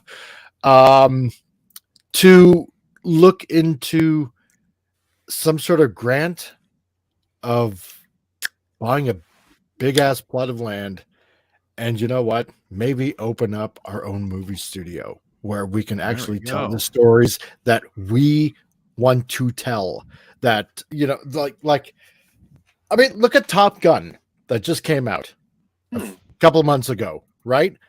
Man, oh man, that just made, like, it went over the $1 billion mark, if I am not mistaken. Oh right? yeah, it's past the billion mark. It's at 1.2, almost 1.3 by now. Yeah, precisely, right? It made its money and then some. Now you look at everything else. I mean, God, like look at Buzz Lightyear. I mean, that's still struggling to even break even. I mean, for frig's sake, this is not rocket science. It's literally not rocket science. People do not want to watch the crap that is on TV or in movies. Everybody is sick and tired of it. And these executives, I mean, the only analogy that I can use is that they're like the rich kid on crack that's driving daddy's Ferrari down the highway at 200 miles per hour. And yeah, exactly. And not giving a crap if they crash the car or not. And that's the way that all of these people are treating all of our properties. So before I get back to Billy Go for it. Tucci's thing, I want to touch in chat real quick. Tons of people are coming and going, and I want to make sure we try to at least acknowledge them and say thank you to them because it's been great. Leia Rose has popped in. Lovely Sherry's been here. Dave Bob. So thank you so much for all of you. Paul Bowler, thank you so much for being here. Must admit, I have not been keen on any of the new Star Trek TV shows. They just don't feel like Star Trek. Amen. And of course, they're going back and forth a little bit about the quality of stuff, things like that. You're gonna make me cry. Stephen Ransom says, getting all emotional. Yeah, man. Nerds have feelings too. Hashtag. Let's see here. Yeah, but this is the new campaign, Sakura, which I should say new, but it's newer compared to the others. So I put the link in the chat. I'll try to remember to put this in the description for you folks. Just beautiful art. This is not a no-name artist. He's worked for the big two. She has been his own creation. This was a huge topic and title for him coming up in the business. His wife Debbie there. She runs. I'd like to go buy Debbie a drink. I think I'll just go do that. Yeah, it's like $10, right? $10. Buy Debbie a drink. Also, I mean, just to kind of point out how big this character has been. She's done crossover. The character has had crossovers with Daredevil. Yep. Yeah, I've seen that. Yep. I remember the one from Image with Grifter from Wildcats. That was pretty cool. I'm seeing this a lot now. These what we're thinking of as, in quotes, independent, Comicsgate, whatever, are these actually well-known properties where the creators are taking ownership of their product and just going off on their own. And I think it's brilliant. It's just brilliant. It is. Take back control. That's right. Uncle Ethan, with his frog character. I forget. Yeah, Cyberfrog dates back to Harris Yeah. Comics. You can get those. I have the hardback one. I need to do some individual videos on some of those issues. Did you bring enough for everyone? It's okay, Megan. You do not need to share.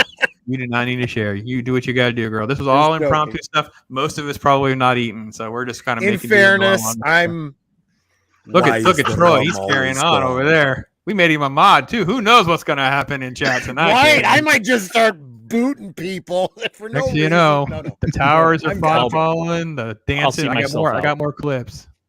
I am overdue a lasagna. I am overdue eating a lasagna for my late night meal. I'm not pulling an all-nighter, folks. I mean, look how old I look. But Ryan, if you weren't all the way on the other side of the pond, I would have you over for a baked ziti. I mean, I'd set you up, man, no problem.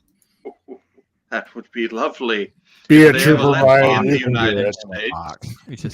need to send him some fun stuff. So. No, but this is also why I want to do my own comic all over again, right? Because I none of it I can read. I mean, I used to buy Marvel. Like, God, I had a crazy collection, but now it's like it's not even worth reading anymore. God, it's more like Firestarter at this point. I have done that with some of the modern Marvel stuff. Yeah, see there, yeah. Case in point. So, all right, let's go back to San Diego Comic-Con and show off some stuff that we're seeing on Twitter. Do we have to go back to California? Well, we're not really going back to California. We're going back to the people that have gathered there, but we're just stealing away all of the interesting things that may or may not be going on there. Artwork. I'd rather wash my hands with fire, folks, than go to California. Really. I was going to say, I left California 25 years ago. I don't want to go back. At least it's not San Francisco. People are escaping California at this point. Yeah. To turn everything else I've seen blue. I've seen the MVP was moving, but he wasn't really moving out of state. He was just moving within the state. I'm like, oh gosh, you're killing me, bro. I'm trying to. This is the motion posters. It's a neat concept to do. Very Harry Potter. Yeah, I thought it was pretty cool. Let's see. Oh, I remember that show. The dinosaurs is a NECA action figure set. Yeah. Did you say those were NECA? Oh crap. Yeah. Yeah, they're NECA. Oh god. They look great, but it's like 50-50 if it'll even be if you can even remove it from the packaging. Exactly, Like, without the arms breaking off or something. Yeah, exactly. I bought the baby looks alien. really rigid, but Yep. the articulation on the dad, I could see stuff getting broken for sure. I bought an alien figure from NECA. Broke just trying to get it out of the plastic. Oh wow. Dang. I bought a Michael Myers and a Jason Voorhees, and I might just swap the heads onto Mego bodies. I'm just so annoyed with the quality. You pay twice as much for a NECA than you do a Mego, and they're so brittle. It's not worth it. This is a new Fantastic Four title called Full Circle by Alex Ross, who does these amazing artwork. Yeah, so you might be hearing about that. That's dropping. This is the actually Alex Ross booth. There's a little video, so we can open that. Nice. I don't really want sound. I just want. I can only imagine how much work goes into his photorealistic artwork. Oh yeah. That is not sustainable on a regular comic. It looks. But he has done regular comics, right? You've seen some, right? Yes. Yes. True. Marvel's Kingdom Come and Justice are my three favorites of his when it comes to full comic creations. Dude must work like limited series. He can't, like I said, can't keep that up long term. Tour begins. Look! Oh no! Oh no! There we go. Harley, here's the big reveal. All right, so this is an HBO Max show that's coming. Yes, Harley Quinn and Poison Ivy as a couple. Not at all secret gay agenda. No, no secret. Ill.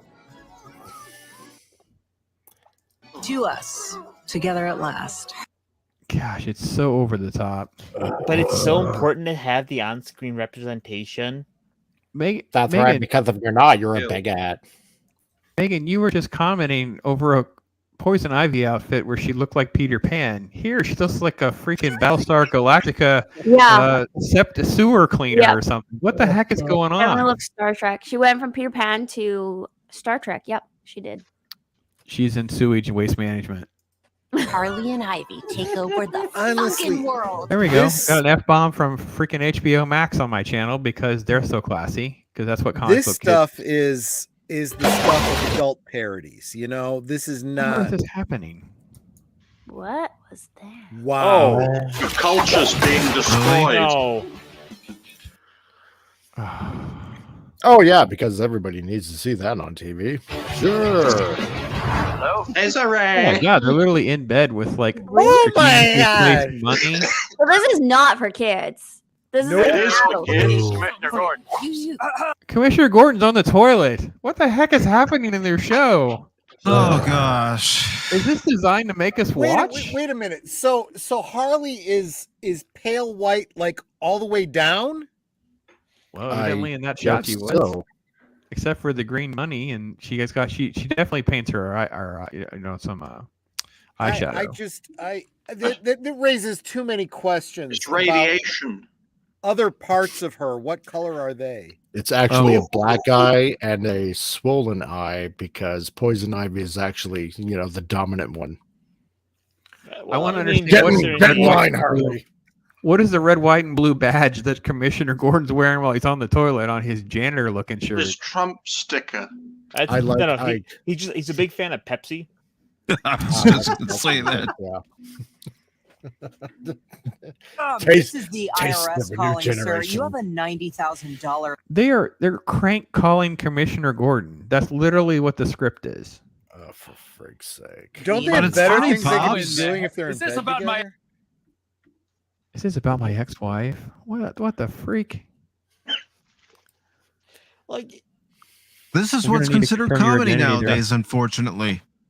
They're spam calling asking for a credit people. card number. Programming.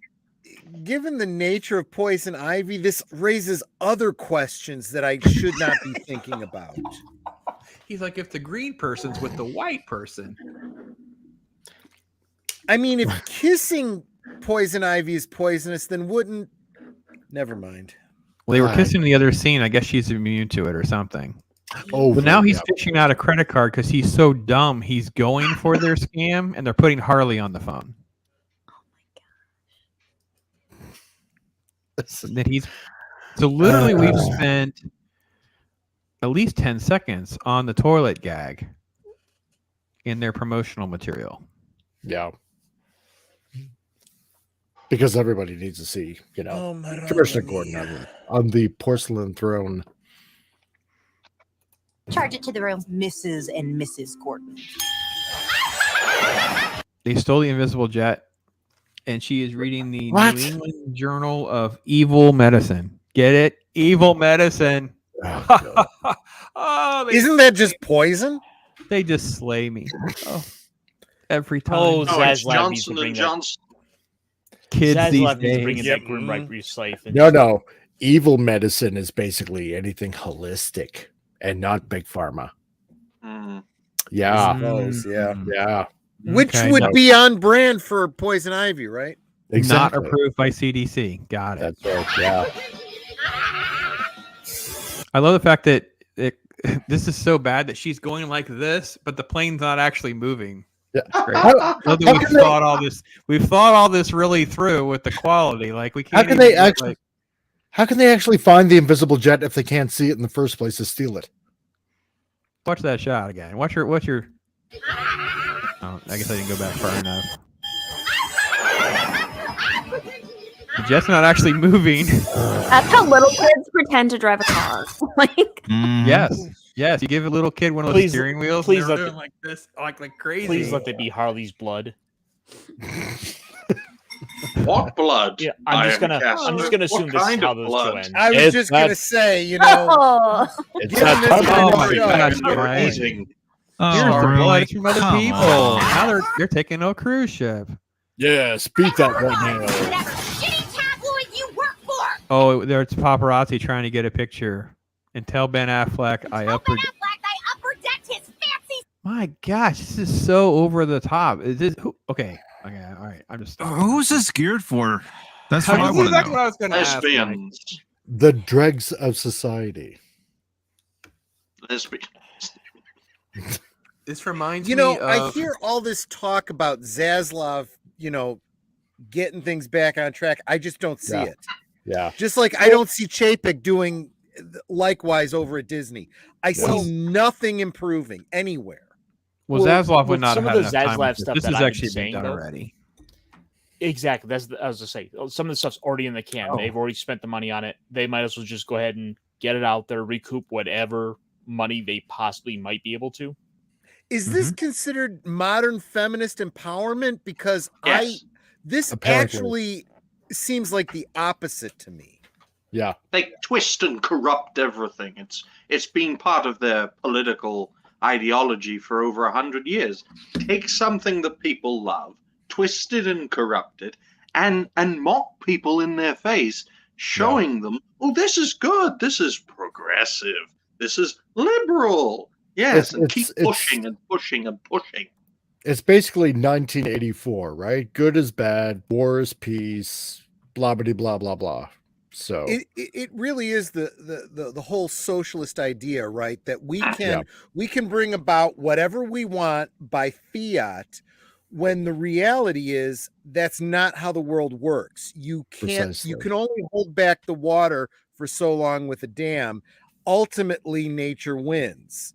And I see the same thing happening with this whole woke agenda. You can try to control people, but you're not going to change what's inherent to human nature.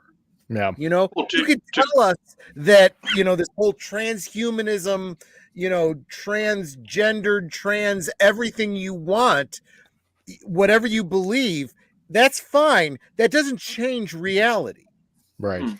What was the name of that garbage Christmas movie that Seth Rogen did and took all that heat for? That's like the first 5 seconds are dropping F-bombs or whatever. I'd rather not think about it, but I know which one you're talking about. This is because this isn't about their woke agenda, or whatever. To me, this is just the moronic element of who these people are. They They're have not like intelligent enough to make good products. They just think that this is funny. This is hardy har. They don't care about anything. Like Harley being a gross, nasty, slutty character and not the secondary character of the Joker is what's interesting to them, because that's the only thing they can relate to is that nasty, abrasive, awful human. And them as lesbians and lesbian behavior is more interesting to them. And, you know, mocking Commissioner Gordon on a toilet who's so dumb he'll fall for a spam call. It's just I keep saying, but I agree with what you were saying, Mike. Who is this for? I keep going back to that. Like, I'm not the target audience. Who is this for? I don't know. Megan, I know it was for you, right? You related to those ladies. Yeah. Like, she wants to see that. Oh, that look was priceless, Megan. Wasn't it great? She's so transparent with her emotions too. She's like, "You've got to be freaking kidding me!" It's like Clockwork Orange make me watch a crap like this. This is awful. Oh, I haven't watched Clockwork Orange in years. I gotta watch that again. Gray, Wakizashi Tea House. You should come up in here. I sent you a link, I think. Hopefully it went through. Did I do it right? Yes, I did. Come on down, Waka. Come on, Gray. Bring it in here, Jay. Bring it in here, Gray. But I'll be honest with you. I understand the thought process behind that aspect of it. They're writing this kind of stuff because it's what titillates them. They're trying to appeal to the adult male audience, surprisingly, right? But again, really, like I said, this is not what I want from my comics, from my comic representation in cartoons and films. Yeah. If you want to do an adult parody, okay, fine. You know, I could get behind that. I could go on the hub and check that out, but this is not the way to do it. If they feel so confident about, you know, this show, do it in live action and see what happens. Bingo.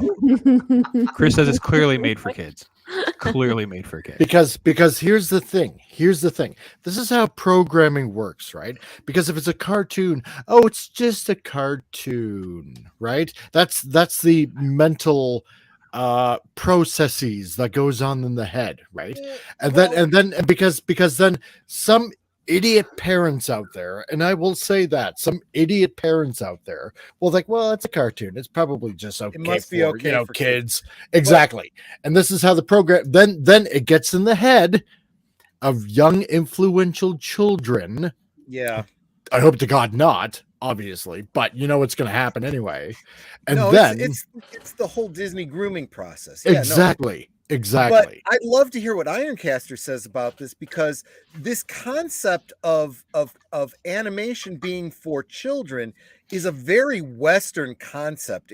It doesn't translate, you know, for example, with anime and stuff, as I understand anime. Yeah. Well, I mean, there's always been animation for all age brackets. And I mean, going back, I mean, really, when we look at the Western, for example, here in the States. I was going to bring up how, you know, going as far back as like the Flintstones being one of the first like animated series that was like intended for the whole family. You're so right. Yeah. But it's got this problem. It's this problem of they're taking out the superheroes, which by and large should be targeted at children, and it's just twisted into the gutter to be like the most vile, like distasteful property in the end. No. Full of decadence and corruption. That's all it's designed to do, in my view. Well, let's bring in some more panelists. Gray, thank you so much for hopping in here. Wakizashi's Tea House. Megan, good day. He tries to give you some honest opinion on a few good ones, so I give Gray some. He definitely deserves some bonus credit for at least trying to find some decent comics in this era today. So kudos to you, Gray. Thanks for hanging out with us. We've been talking to San Diego Comic-Con and hanging across from Japan. Here he is. So awesome. And also, we've gone total global now. Jace Fox, 540 Studios, Norway representing. How are you, my friend? I'm pretty good, man. What about yourself? Right. I'm very blessed. This panel's been amazing. We're having all sorts of crazy talk. We're going to try to put Megan in the middle. Seems like the only way to properly represent this I'm not panel. gonna make a joke. I'm not gonna make that joke. She's now. keeping us in line. Let's be fair. Listen, Jace. We don't need to. We don't need to go there. You got to behave. Well, yourself. this PG-13 turned awkward people. now, didn't it? Yeah, that was not exactly what I was thinking. All right. Oh, Jace, why are you such a dirty-minded fellow? Well, I am Here's the Norwegian. What do you story. expect? What do you expect from a filthy Norwegian man? Here's a story of a lovely lady who was in between a whole bunch of guys. Oh my gosh, it does look like the Brady Bunch. Oh yeah. she just became Alice. There we go. To basically just shock everyone and remind you all of how scarred we are by what they've used the pandemic as an excuse. This was what happened today as well at San Diego. Was they celebrated the 3 years anniversary of this WandaVision. Can you believe it's 3 freaking years? It's as big as it go. That's the black and white picture from the stage. They turned on stage together with all. What's not loading? Well, there's 9 of you here. What do you want from me, people? Bear with me for a minute. There we go. Yeah, 3 years. That's how numb we are from everything that's going on. Oh, 3 years. Oh, this is awful. Bad show, It's a man. good job I haven't watched barely any of it because it would drive me insane. It would, man. It would drive you insane. That's what ended it for me. I watched that whole series. I was so disappointed with the ending. I'm like, I'm done. I did not watch Loki. I watched nothing else since. Okay, so I will say I like the first 3 episodes of WandaVision, but after the 3rd episode, the show went to crap. I just wanted to punch my face in the face. Yeah, I still continue to watch this stuff because I need to like review it and talk about shit. So I did see the last episode of Miss Marvel and all that. And the whole. No, we can't talk about Miss Marvel. We're going to derail the whole freaking show. We talk about. So we got to stay on WandaVision, man. Got to stay on WandaVision, man. That's it. Yeah. Okay. Because we'll end up talking about partition all the time with the partition. Bingo. It's a bingo card. That freaking show. That voice. Every 5 minutes, partition. Do you remember about the partition? Oh God, please. Listen, Beta. You must hear about the partition, Beta. You must respect the people and the colonists and the things. That is correct, Beta. I want to go outside and play. Listen, it's about the partition. No, in the you must UK, sit down you right would now. Get accused of a lot of racism for doing that accent. That show is racist. I don't really care what they say. The show is racist. I mean, anyway, yeah. So WandaVision. Anyway, if you go over to Twitter and take the load off of my computer, because it's definitely having a hard time. If you want to share anything about San Diego Comic-Con, I will say this about WandaVision, since they brought it up that it's a 3 anniversary. I will give WandaVision a move away from the bottom of their tier only because they kept her as a villain when they started Doctor Strange, because it's not a Doctor Strange movie, it's a Wanda movie. Yeah, so she actually is the villain. They kept her as a villain. Kudos to them for at least acknowledging that she is a freaking villain. And they did. And all the morons that don't get him it in the show because he was supposed to show up in the last episode of WandaVision, but they removed it because of stupid reasons, of course. But we knew when we saw the movie, we understood what kind of scene it kind of was supposed to be at the on WandaVision, of course. Oh, thanks to all of you for hanging out with us on such a spontaneous note, talking about San Diego Comic-Con. And since we've kind of drifted away from that, because Lord knows if I try to share anything else, my computer probably will just not work. So let me ask this, because Ryan, you said you haven't been to a Comic-Con. I've never been to San Diego Comic-Con. Troy, I know you have worked and kind of been at a lot of Comic-Cons. Have you done San Diego? No, not San Diego. I've done the Chicago Comic-Cons. That's a huge con, though. It is. I've only been on the Norwegian versions of everything. Okay. We got the Calgary Comic and Entertainment Expo here, so every year in April. Okay. All right. Yeah, the last one I was on Game Expo in Norway, and it was terrible. Barely anything with gaming. It was so sad. Really? I'm like, where is the cool stuff? And just like, no, basically no gaming or anything. Just like, okay. Have you ever been to Gen Con? No. So then, what did they have at a gaming expo with no games? There was some few games, and everything else was like small shops with stupid things that nobody really bought. They had some. So it's a cool Funko Con. The Funko Con? Is that what you said it was? Funko Con? No. Game Funko con. Oh. Funky And, con. It's literally a con, people. They're It is a conning con. it into a con. And that's my first time on a Game Expo, and I was so disappointed. Yeah, it's barely end. You saw some cosplayers and not many big cosplayers. There's like a few cool cosplayers. I just mostly went to the shops to look what they had in the shops. That was basically it. And then I talked about Chuck Dixon and stuff like that. And I talked about the Crow because I know Håkon Didriksen, aka Memnock, who knows people who knows the Lee and stuff. And that's when I finally found a Crow comic, and I got it for really cheap because I told the whole story about it, and they really liked me. So that was basically just looking at comics and some other various stuff. Megan, if I could put Megan back on the spot, because you did share with me a little bit. Talk a little bit about your great experience, because you got to go to the Texas Con, the Dallas. We don't call them Comic Cons anymore. They're Fan Expos, right? So Dallas Fan Expo. Yes. Let's talk about that Dallas experience. Fan Expo. It was awesome because I actually went to the meetup, the Friday Night Tights meetup. That was my original plan, and then, because I don't know anything about expos, so I wasn't following that kind of thing, nothing about cons. And everybody's like, oh, we're going to be here, and Gina's coming, and blah, blah, blah. And I was like, oh, I'd love to see Gina. So I bought tickets for the con, and it was super cool. I got a lot of comic books, saw a lot of cool cosplays. Nice. Lots of amazing art. Saw Gina, got my picture taken with her. Yeah, it was super awesome. Nice. Ooh. I'm so jealous, Megan. So jealous, I gotta say. Friday Night Tights and meeting Gina Carano. That's fantastic. What a weekend, right? Fun. Yes. Okay, Gray is a huge fan of the new Spawn. So he actually is not he's not out. He does praise Marvel and DC sometimes. We civilly disagree or agree to disagree. Yes.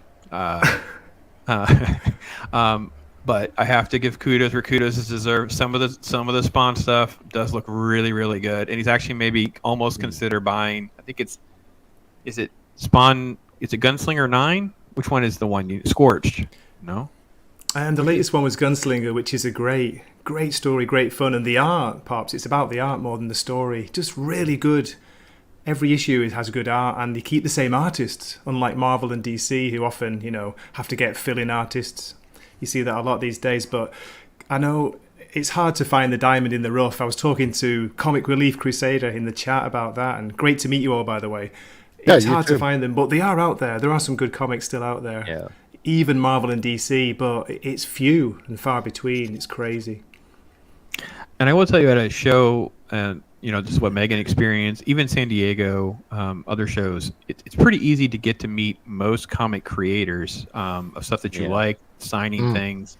A lot of the famous ones, even Todd McFarlane. And if you go if you go to Twitter and go to Todd McFarlane's Twitter, if you guys want to share that, he's been there all day. He shared photos with Greg Capullo, with Rob Liefeld.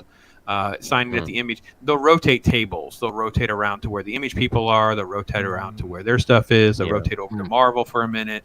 So they actually do a really good job of cooperating, trying to be fan friendly. So it really is a really cool event if you go to some of those and have options. But you kind of have to plan your day a little bit. You kind of have to find out where people are going to be and when. Otherwise, it can get very overwhelming very quickly. So. Pops, can I just ask quickly? Can I ask you guys, because I'm from the UK and we didn't really have comic book conventions when I was growing up. It was like just a few nerds, gathered in a warehouse with long boxes. But is San Diego? Is that the original? Is that the original Comic Con? I don't. Troy, do you know if it's the original? I know they screened Star Wars there. For me, my life began with Star Wars, so I don't know what else happened before then. Okay. To be honest, 1976 San Diego Comic-Con screened Star Wars on a pull-up projector screen. If you remember the projector screens that had like the metal thing, they do like this, they'd raise it up. That's how Star Wars screened in 1976. Sure. So I can give you the background on how these conventions went. I knew that. My first conventions were in the early 80s, and they were all what we would now today call fan cons. They were just conventions that small upstart companies put together. They would do their best to bring in whatever celebrities they could, usually, co-stars and background characters and stuff from shows and whatnot. And back then it was like the Wild West of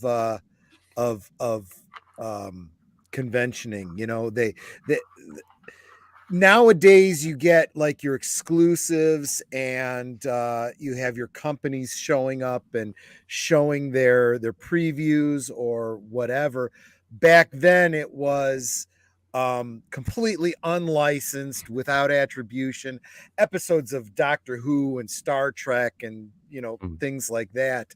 In a way, it was kind of a great time, because that was where we saw a lot of sometimes the first viewings of lost Doctor Who episodes, the first viewing of the Cage, the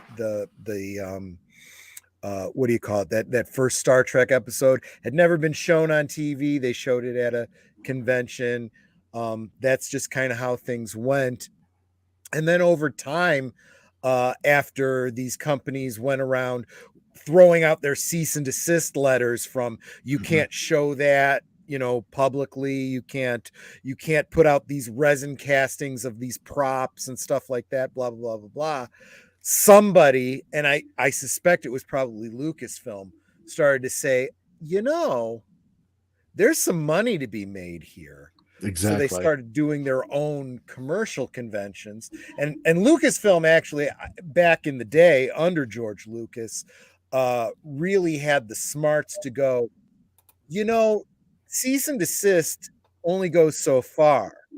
If they're out there putting out, resin castings of the Han Solo blaster and the Luke Skywalker lightsaber, what if we market those and we put electronics in it and we sell it for a third of the price? And no one's going to buy, a lump of plastic when they could buy one from us that's licensed, that makes the sounds and shoots out lights. And, that's how it was done. And honestly, CBS, Paramount, never figured that out with Star Trek, but that's their problem. Well, let's go back to San Diego Con. I did pull it up. We'll see how it goes if I try to share and see Todd in action here. Todd McFarlane is a legend. He's a GOAT. For those of you who don't know much about Todd McFarlane, here's a it'll load in a second, and you'll see here he's just signing Spawn issues. Someone just with their glove just putting them in front of him one after another. It actually is kind of funny to me, because I'm sure this man, because Chuck Dixon, I think, tweeted today or yesterday, the only thing rare about a Vengeance of Bane issue are the ones that I haven't signed. And I'm like, kind of laughed, because it was like, yeah, how many issues of Spawn are left that the guy has not signed? It's all he does is sign. Wait. Probably. I've got one right here. Ooh. The Spawn issue? Yes. Hang on. My computer's not wanting to cooperate. I can't make you bigger without. Hang on a minute. Hang on a minute. You got me out. I barely function as it is. You can't change. I know. Hold on. I gotta figure out why. There it goes. There we go. Spawn number 1. No, this is number 2. Spawn number 1 in 1990. That's a Spawn number 2. Yeah. Why is it not? So I had a coworker gave me a whole bunch of a stack of books. It finally makes you bigger after you put the book down. So put the book back up. Here we go. Oh my god! Those were the days. I can't. Oh yeah, there we go. Violator. That looks so nice, man. And looks good, crisp quality. Yeah, I had them all till issue 40, I think, and then they all got stolen. Oh, it's Batman. The Spawn Batman. There's also a Batman Spider-Man. I mean, a Batman Spawn. I was Todd McFarlane before Todd McFarlane was cool. He was my Spider-Man artist. Oh. Yeah. Who are seeing through? I had those. I miss old cons, man. I miss old cons. We used to have good cons in Norway before. And one more. Well, this isn't Spawn, but yeah. Oh, you got it. I used to have that too. I have to get that grade in my. because of that. When we do our movie, show Tuesday, I've got some Todd McFarlane stuff I can show off. Yeah. Nice. All right, so let's go back. Goods, Fantastic. He's got the good.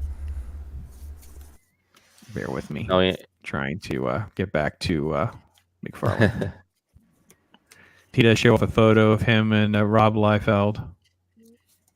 I love Todd, man. And for those of you that don't know, I don't know if Megan, if you've heard this story or not. So in the late '80s, Todd McFarlane was basically the artist on Amazing Spider-Man. And he took over in issue 298. In issue 300, he introduces the first full appearance of Venom. I'm sure everybody's heard of Venom by now. Yes. Oh yeah, of course, man. It's one of my favorites. Become an iconic character. It's the legacy of legend of Venom grew over years. Then his run was so well received and so popular, they gave him his own series, and that series took off like crazy as well. Meanwhile, I have all the back issues too. Like Rob was, the platinum and gold and black. Freaking great. Yep. And Rob was working over in the X products, and he took X-Force and he introduced all of these cool New Mutants, which involved Cable and Deadpool, amongst others. And of course, they got their own series and spun off into X-Force. And those things were selling so crazy, these guys got together with other big artists and they spun Image. And that's when he invented Spawn. So the legacy of these guys are like these icons showing up. And this is the stuff they show on Twitter now. You couldn't get this stuff years ago. Now they're showing behind the scenes of interviews they're doing with the big shill. Sorry to call them that. It would have been so fun be there, man. One day, man, one day I will travel to get you. Problem is, man, you gotta stand these lines to get these guys because these guys look goats. I mean, they're hard to get with time. Yeah, from Edmonton, Alberta. Well, and they're not getting any work from the big two anymore. So they kind of need to go off and do their own thing. That's why Uncle Ethan's doing what he's doing. I kind of wish that George Perez, in his time had started doing that. He tried as long as he could to continue to, chase the big two, and they've already moved on to whatever the hell it is they think they're doing. Yeah. Well, I mean, there were a few little independent things that George tried to do. I mean, it just wasn't that well received, unfortunately. Yeah. So, which is a shame. Yeah. It's one cool experience I had on Game Expo was meeting one of the biggest creators in Norway who made a comic. I don't recall his name on the comic right now, but Stan Lee approved that comic and really loved his comic. Oh, wow. So we have like a big comic creator in Norway that Stan Lee was a big fan of. So I got to meet him. I did get to meet him. He was pretty nice, pretty cool. Great. As a big comic book fan like yourself, let me ask you, who is a creator that you would love to meet? Let's just pretend they're all there, the ones that are alive, and you're like, wow, I got to make a list with Gray. We get to take Gray around for the day. Who are some of the ones that are at the top of his list? Oh my God, put me on the spot, Pops. That's difficult to answer. Right now, I'd say I go for some new creators like Daniel Warren Johnson, who is doing some fantastic art. He's kind of got a mix of styles. It's a bit manga influenced, very kinetic, very vibrant style. He's been doing some great work. He's got a new wrestling themed series out called Do a Power Bomb, which I really recommend. Check that out. But yeah, of course, the greats of all time, you go for people like Neil Adams or Denny O'Neil, people like that. But I'm showing my age now. Yeah. That's okay. That was kind of point of the question, actually. Too many to answer. Because I've never actually met Todd McFarlane. Of all the times covering cons or whatever, I've never actually met Todd. I've actually been very transparent about it. All the ones. Wow. The fish that got away is Rob Liefeld and Todd McFarlane. I've never met those two. So I have to admit I do kind of I spy where they're going to be and what they're doing, so I can try to figure out if whether there's ever a way. Like I don't Jason was saying before, I'd love to go over one day. Ryan's in the States. shadows now. Yeah, what's happening in Ryan's Studio's gone He black. just wants to tone down the the plug. pinkness. Don't worry, folks. Oh, there we go. House party.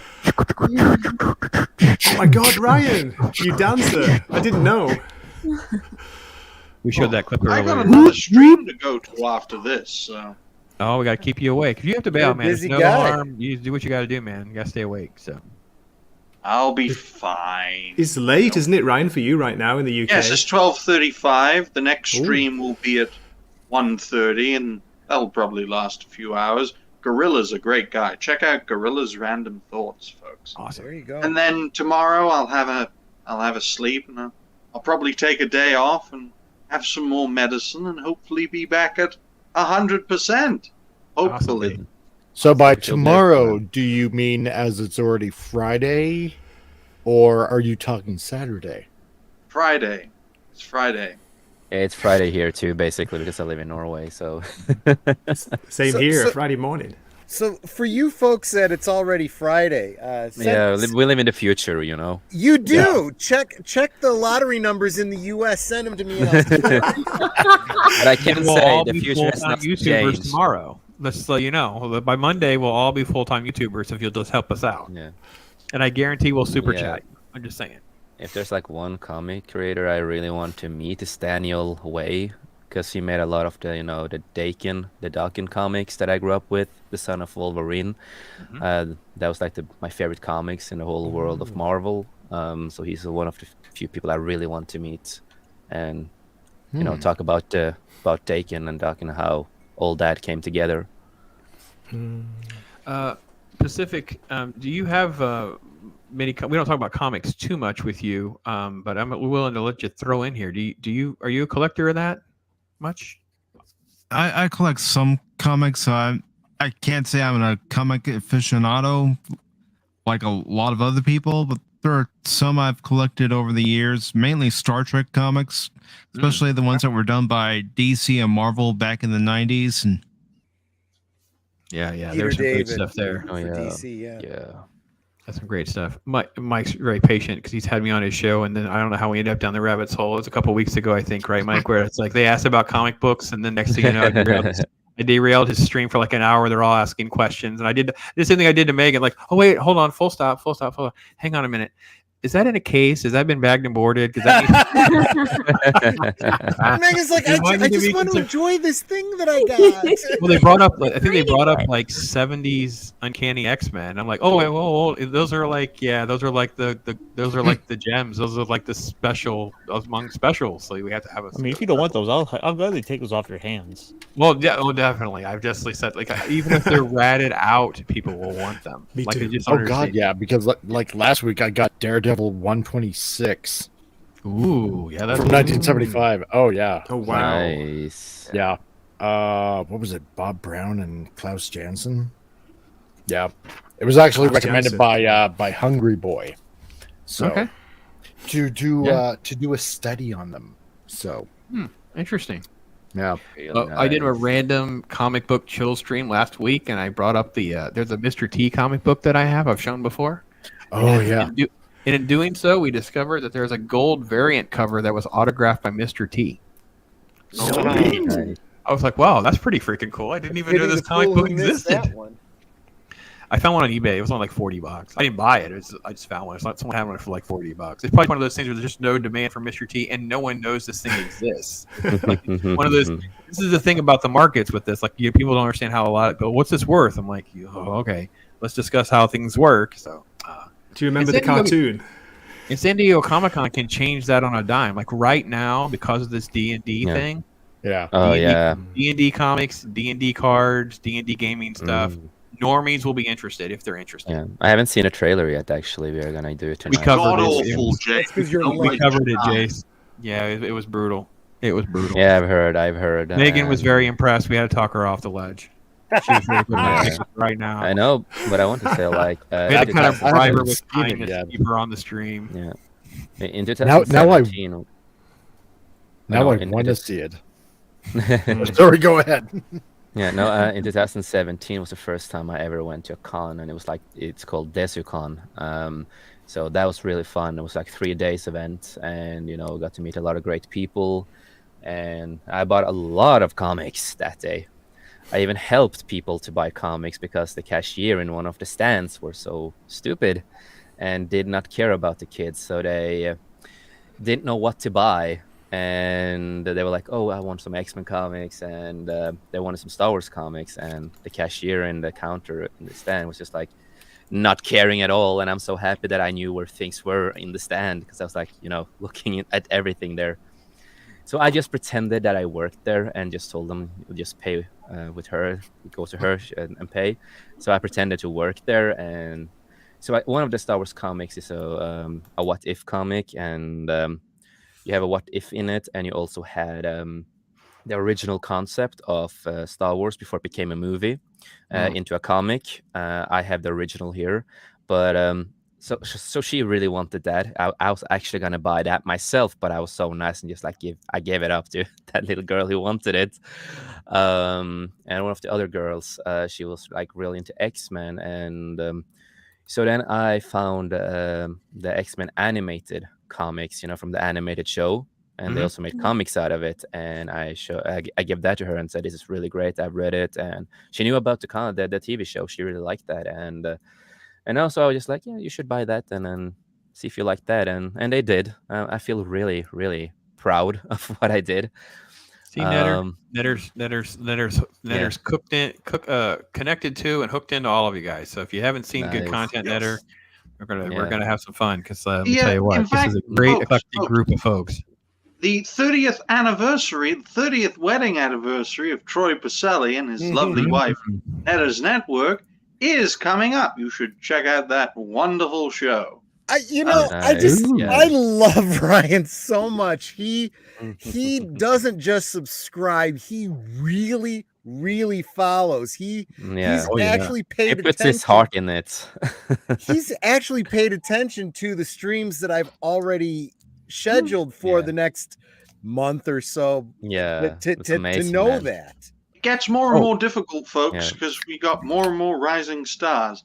But I'm afraid, ladies and gentlemen, I'm going to have to go and prepare. We're gonna miss you. You're a busy guy. You got other places to be. The machine has work to do. We have to let the machine do his thing. We have to let him get the rest. Everyone wants a piece of him. Yes. With Gorilla's Random Thoughts, fellow rising star, who recently passed 100 subscribers. So thank you, Pops, for having me on. Thank you. It's been great having you. Thank you, Ryan. Great seeing you again, Ryan. And hopefully I can speak to you all soon, especially the fine folks at 540 Studio. Check them out. Thank you. So, oh God, what system am I using? Because I've got two. Oh, it's all of them. Ryan, I just wanted to say, a few months ago, you did a video on me as well. I want to say thank you very much. I really appreciate it. And hopefully, you will go far as a rising star. It's the best. I've got to go now, folks. I can't wait for him to be monetized. There's going to be, we have to have shirts and bumper stickers. So you will go far as a rising star. You realize now, Wakizashi, you need to carry the class here now that Ryan's gone. Yeah, the accents come down a minute. Well, it's right, because you have that certain air of, I mean, I can always step in the meantime and kind of, tune up the Midwest, eh? You're almost. Megan doesn't even have to talk. She just needs to show her teeth, and Yeah, and everybody's melting. Blinded by the light. Megan's teeth. Fantastic. Thanks. So shiny. Yeah. No, I'm not going to smile. Yeah, no, so I can say I'm not all dark, I'm not all dark and depressed because I'm Norwegian, because we are all also dark in our souls. He's just dark and depressed because he is Norwegian. Do you think I hate on things, Megan? What do you see any of JACE's content? Holy crap! Oh yeah, I'm R-rated. I am effing R-rated. Yeah, I have to censor myself. Really? He walks outside this bright sunny day out. It's 70 degrees. I'm a black metal guy, so I hate the sun. I want to stay inside in the dark. But no, I want to share a picture that I've never. I want to share a picture I've never in my life ever shared to anybody on streams.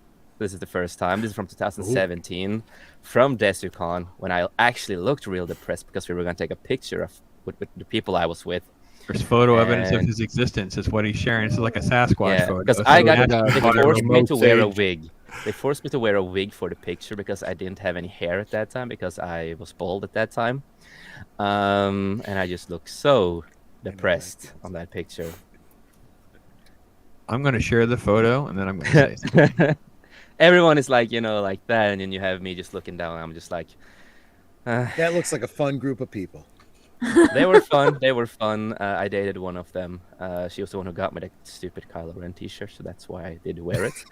I didn't want it, but what don't you? When you're dating people, you do stuff. So I was really depressed on this picture because I didn't remember anyway. Yeah, so they forced me to wear this stupid wig, and I'm just like, what am I doing with my life?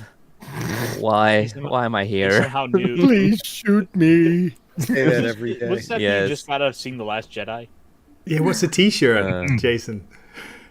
I just want to say I wanted to thank Jace in advance for the thumbnail. I appreciated all the efforts there to help me make a great thumbnail. That's fantastic. So I see what he's doing there. Yeah. So I was really uncomfortable in that picture. It was really fun though. I loved that trip. It was my first con in my life, so it was just such an experience to meet so many great people, and I miss that. I miss that. It's really sad that we don't have Desicon anymore because they had to. Awesome one is earning his name. He asks, why did you not start the pink punk band?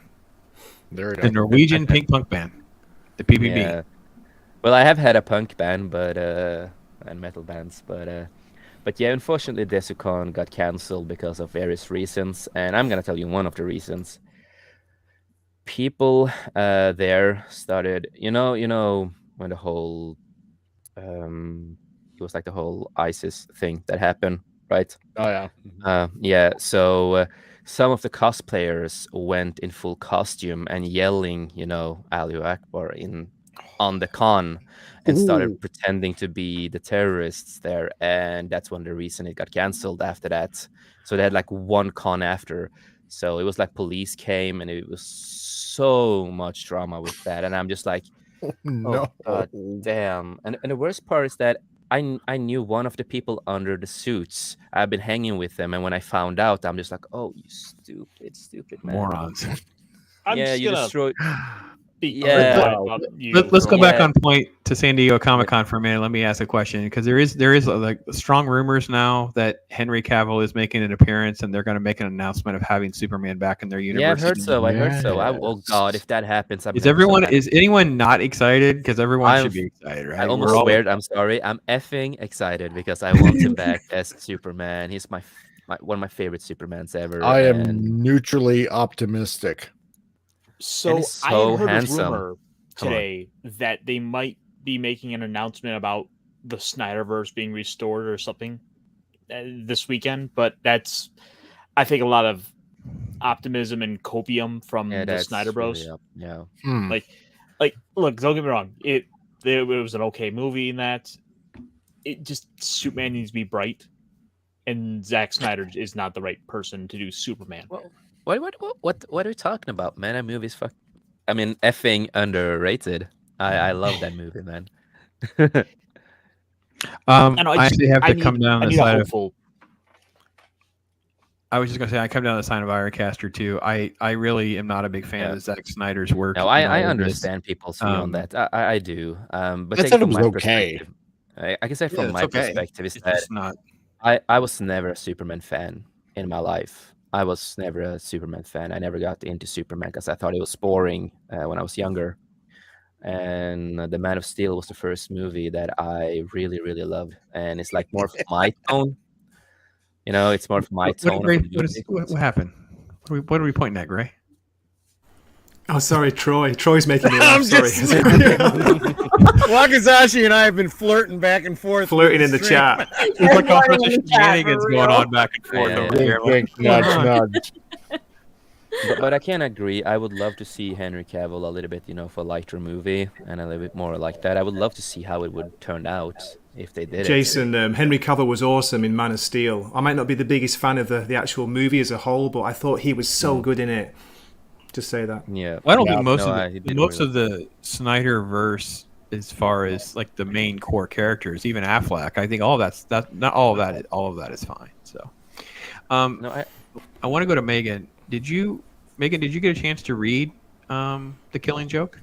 No, not like it literally came in today. Okay. Oh. Like just before I came on stream. You told her she Really? couldn't read her other copy. Yeah, No, Pops. first print, Troy. Don't read it. Don't touch it. Don't breathe on it. Yeah, It was you be have a to first wait, print. man. It was a first print killing joke. Yeah. Handle it with silk gloves. That's what You, I you love. guys, you got to understand, I'm the type that will open up, action figures that go for like $100. Me too. Oh yeah, so, same here. I didn't tell her They need to be couldn't do it. free. I just said if we play the video footage, which we probably have, I think I just said you just may want to consider and think about this because she literally takes the comic books and just opens them up to the camera like that. In a first print killing joke, I was like, okay, listen, you can get a cheap version of killing joke and treat it that way. I think you guys have bought a first print. That was all I was saying. Killing joke is everywhere. I always buy two for like of everything $5. that I have. Like they're cheap versions. She actually bought a hardcover, so it can be manhandled. And by the way, Megan and I are going to do a stream on a week from tonight on her channel. Freaking out. Yes. It'll be on your channel next week, and then a couple weeks later in August, it'll be back on my channel. And we can touch base about what she's read and her reactions and some more recommendations and if I've read things and all that kind of stuff. So we're doing that back and forth. So that's kind of our Can we all agree that the front cover? Make sure you subscribe. Just drop the link to Noob Reviews. And then Can we all agree that the front cover of the comic just looks so good? Oh, it's a With classic Joker cover. there. Yeah, I just love it so much. It's one of those ones that gets parried all the time. Yeah. It really is. But it's just so great. And then at the very, very bottom, Gray at Wakizashi Tea House. We'll be back together this coming Thursday as well at like 6 a.m. Eastern time on your channel, my channel. That's right. Your channel. Sorry about the time. Yeah, my wait a minute. No, I think it's your channel, Pops. Is it my channel? We're gonna have to check our notes. We're gonna be back together and talk comic book stuff and whatever as well. But that's like at 6 in the morning Eastern time. So I have 6 in the morning. I'm on Loki, and at night I'm on Noob. So there we go. I want to tell a fun story that happened this week, because some people in the fellowship knows where I live. So someone thought it was fun to prank me by saying a Ray toy to me in the mail. And I wonder who the F it is, because I hate the sequels. I hate Ray. So someone sent me a little ugly toy of Ray in the mail to me. Aww. So I'm still on point. Pops, I am was that you? Was that you, Pops? Yeah. It wasn't me. If it was me, I would have just face swapped him and made him Ray and just done a video because now I'm learning how to do face swapping so he can know that's what's coming from me. That's how I roll. Ironcaster is that not how I am rolling lately. Oh, you'd absolutely do that. Because I was so excited when I was like traveling to the post office. I'm just like, oh shit, somebody have sent me something. It's probably something cool because my co-host always sends me something cool. And I'm like, oh, it's packed in, no names, no nothing. It was like, okay, this is interesting. And then I open it. It's kind of like how Mexican Iron Man is known now for hating Alf. Yeah, exactly. Yeah. And I open it, with oh my God, what is this? And I'm just like, what? What is this? Great. Are you So now, me? now because I'm gonna follow Jason, I'm gonna have my feed all filled with Ray because I had last week my feed was all full of Alf because of people throwing stuff at Mexican Iron Man. I didn't mail it to Norway, but I'm not saying I'm not above that kind of approach. But I also will say, yes, Megan, I did mail you some comic books, but no, I did not troll you. Just so we're clear. You don't have to me, He sent me Catwoman.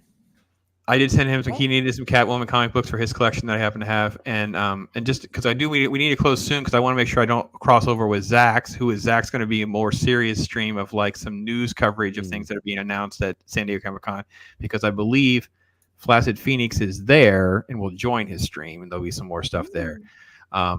And while I do not have streams set up right now with the Comic Relief Crusader, we mentioned earlier, for those of you who missed it, we will definitely be doing a dramatic reading of the Marvel Voices Pride issue when it drops because that trans team needs to be well represented. And we think we can do a dramatic reading to give them the representation that they need. Hashtag cancel Pops. No. Hashtag Blank Pops. Hashtag Blank Pops. Not cancel pops. Oh my Look, God. Hashtag pudding pops. Hashtag just father cancel of the pops and I'll just fellowship. come back. Hashtag father of this fellowship. please. Yeah, This I'm not. is I'm so not. nice. I've been canceled. It's no big deal. It's no big deal. Oh, people have Just gotta tried to rebrand. cancel me. Not worked yet. Yes. Because I don't care. I couldn't care less if people try to cancel me. My God. Like, Like I always. what are you say, gonna if do? want Make to- me cry, please? Yeah, it's like if anyone wants to try to cancel me or say bad things about me, try to do something original that I've not heard before. Then I know then I will appreciate it, and I will have respect for you if you can make something original. Well, this quiet guy below me here, this specific guy, he is. Yeah. And by the way, Mike has like all this great content about being a Cubs fan because that's going really well this season. So you might want to check that out. Oh yeah, it's going swimmingly. Yeah, one loss and we're gonna be in the gutter. He said with so much excited. The Reds will be above us, and I was telling a few people last night when I was over on Nerdportals during his after show for the Orville that the next episode of the Box Score probably won't come until the August 2nd trading deadline. But I do want to take the time, if I can, Pops, to invite everybody to the August 3rd edition of Pacific 4 and 4 Pop Talk. That is the 1-year anniversary of the show. I started it on Tuesday, Nice. August 3rd last year, and I'm inviting everybody to come on the show if they want to come on and talk about any subject they want to talk about. I do have 2 subjects that I probably will find and talk about for the show, but after that, no, it's not Ray. Okay, then I'm fine. What time is it going to be, Mike? Have you set a time? I'm gonna start it a half an hour earlier than normal. Normally, I started at 8 p.m. Eastern on a Wednesday night. Well, it's gonna be 7:30 p.m. Eastern. Cool. All right, sounds good. We'll be there. We do talk hard until 7, so we don't go past 7 usually. So that's good. Sounds good for me. And since we can talk about anything, I'll have to decide between, politics and Jesus. Politics and Jesus. It'll be tough. Figure out the most comfortable thing for everyone so they can all feel welcome. So Jesus is not a politics. single joke in the house. Wait, we're not gonna keep a straight face. Like how serious is Pops right now. It's very good. Well, guys, like I said, you want to head over to Zach's. He says that Flaccid may be able to pop up from the meetup. We'll see. But Zach's is already done. They've all been doing some great content talking about some of the stuff. The rumors have been abound, but I hate just randomly throwing things out there because I don't really know that we know. But some of the stuff that's been out, I don't know. We'll see. This weekend's gonna be crazy, guys, because Marvel's gonna drop their stuff. Lots of casting news. We'll have first look at Wakanda Forever. All this other nonsense. So, God, see the Aztec. Mexican Namor. Mexican Namor. God. Move over, Mexican Iron Man. Mexican Namor. You know what? Here. Oh my God, yeah. When I released that video, like what was it, a couple of months ago? Yeah, he commented on that, and now we're gonna get together. We're gonna do a show. So, this is gonna be epic. And Zach's, I watched RRR. That was a freaking awesome movie. Oh, that's awesome. I did watch it myself. It is the action so scenes. good. The action scenes. Oh Lord, that's the way to do it, man. Yeah. All right, so I'll make sure I got this straight. So we go back to Pacific. Was it August 3rd is the anniversary? August 3rd is the anniversary. Well, everything is on August 3rd because that is Troy's anniversary stream Yes, as it well. is. Thank That's you. a You know 30th what? anniversary That's weird stream. because mine's the day after. You're the August 4th stream. Wow. Yeah. August is crazy. That's freaking Megan, you got any weird. anniversaries coming up that we should know about? Because it seems like everything is happening all at once in August. So, okay. No. All right, just making sure. So, listen, folks, I know it's been crazy. I definitely appreciate everybody hopping in here and hanging out. I know hopefully some of you have gotten some subs and some attention and shared your voices. I appreciate you just hanging out with me and going through some different shenanigans over the course of the last couple hours. That's been fun. Always there to help everybody if I can. So, go around the horn. One last thought. You can plug anything, talk about anything, whatever you guys want to say, or send out well wishes, whatever you think. So, Ironcaster, you're up first. Guys, there's so much good stuff out there to watch. Like, it's not all doom and gloom with the House of Mouse. Like, come check out some fresh waters. I'm saying, like, yeah, Young Rip is doing his thing, but like, if you still want some superheroes, come watch some like Kamen Rider. Like, there's a bunch out there for free. Yep. Yep, awesome. Comic Relief Crusader. Let's see. Well, Tuesdays I have Titillating Tuesdays, where I just go on live and talk about whatever just happens to be coming along the way at the time. Yeah. Plus on top of that, yeah, with this new job and the rotating shift, I'm just trying to catch up on doing videos myself. So it's been rather nuts, and dealing with a very nutty situation with the current landlord on top of that. So I'm hoping that I'm going to be able to do my anniversary show on the 4th. So, but yeah, check out my channel, talking about anything and everything that's happening in entertainment, from comics to movies to TV shows to whatever. And yeah, meet you all out there in the geekosphere. That's awesome. Patent pending trademark. Hashtag. Pacific. Hashtag. Yeah, as you already heard, I am a Cub fan, but as I like to say on my channel, I'm not just a baseball guy. I'm an all-around guy. You can catch me on Pacific 4 and 4 Pop Talk every Wednesday night at 8 p.m. Eastern and Sunday morning at 11 a.m. Eastern. You can also catch Pacific 4 and 4 episode review, where I'm currently reviewing the Orville's current season and also The Old Man. And on occasion, I'll do a movie review and live streams at random and video game streams. Yeah, lots of stuff, lots of content over there. Bro. So. Papa Pacelli. Yeah. Well, join me every Friday night for Last Call, 9 Central, 10 Eastern. I tomorrow night am by request doing a watch party, 70th anniversary for High Noon. So that's gonna be some fun. It's not always watch parties. I like to try and get other YouTubers on to interview them and get them some subscriptions, because I feel like it's something I can provide to my audience, that get tired of listening to me. Here, check out this other YouTuber that I think is pretty cool.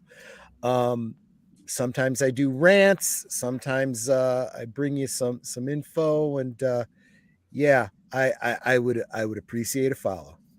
He's also on Aged Boomer a lot. Aged Boomer is another great YouTuber, has a great stream, and Troy's on with him a lot. Great chemistry, great stuff there as well. So. Yeah, he's my designated driver. I drink during my Friday streams, and he makes sure that I'm able to end the stream. Oh, that's good. That's good. Megan? Yeah. What was I gonna say? Oh, I have something new coming up on Friday, tomorrow. I'm starting movie reviews with Free Speech Gaming. We're starting a new show, whole new channel. Sweet. And we're kind of going into older movies. So trying to get more analytical, not just like an overview, but kind of more of a deep dive into that. So that's what we're doing. Starting tomorrow with The Princess Bride, and classic. That's an awesome movie. You should go check out some Hammer films. Hammer films? Yes. Those are horror films. Yeah. I think some of those are on his list. Marriage. Sweet marriage. Yeah. Christopher Lee as Dracula. Oh, yeah, Christopher How Lee, much love? Yeah. Megan, when do you stream normally? I release videos on Wednesdays and Sundays. And yeah, so far that's it right now. Right. And the Friday stream will be after FNT. So yes.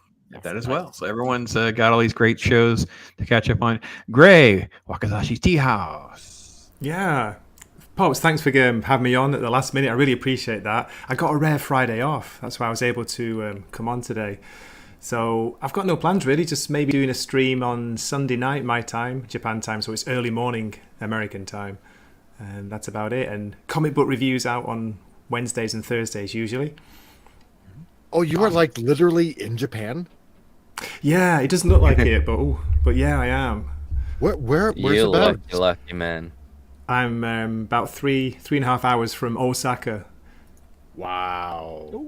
Yeah, he's plus 13 hours. So when we stream together, it's at 6 a.m. Eastern time. It's crazy time difference. Yeah. And actually, to be honest, it's really fascinating how many people will come and hang out with us. It really is. And we're like dive deep into comic book lore, and people will start asking questions and stuff. Look, it's like 6:30 in the freaking morning. Like, you guys are really, really deep for this. I thought I was the only nerd that was going to do this, but okay, all right. I'm down. Someday he's gonna make a video with PewDiePie, because PewDiePie also lives in Japan now. So.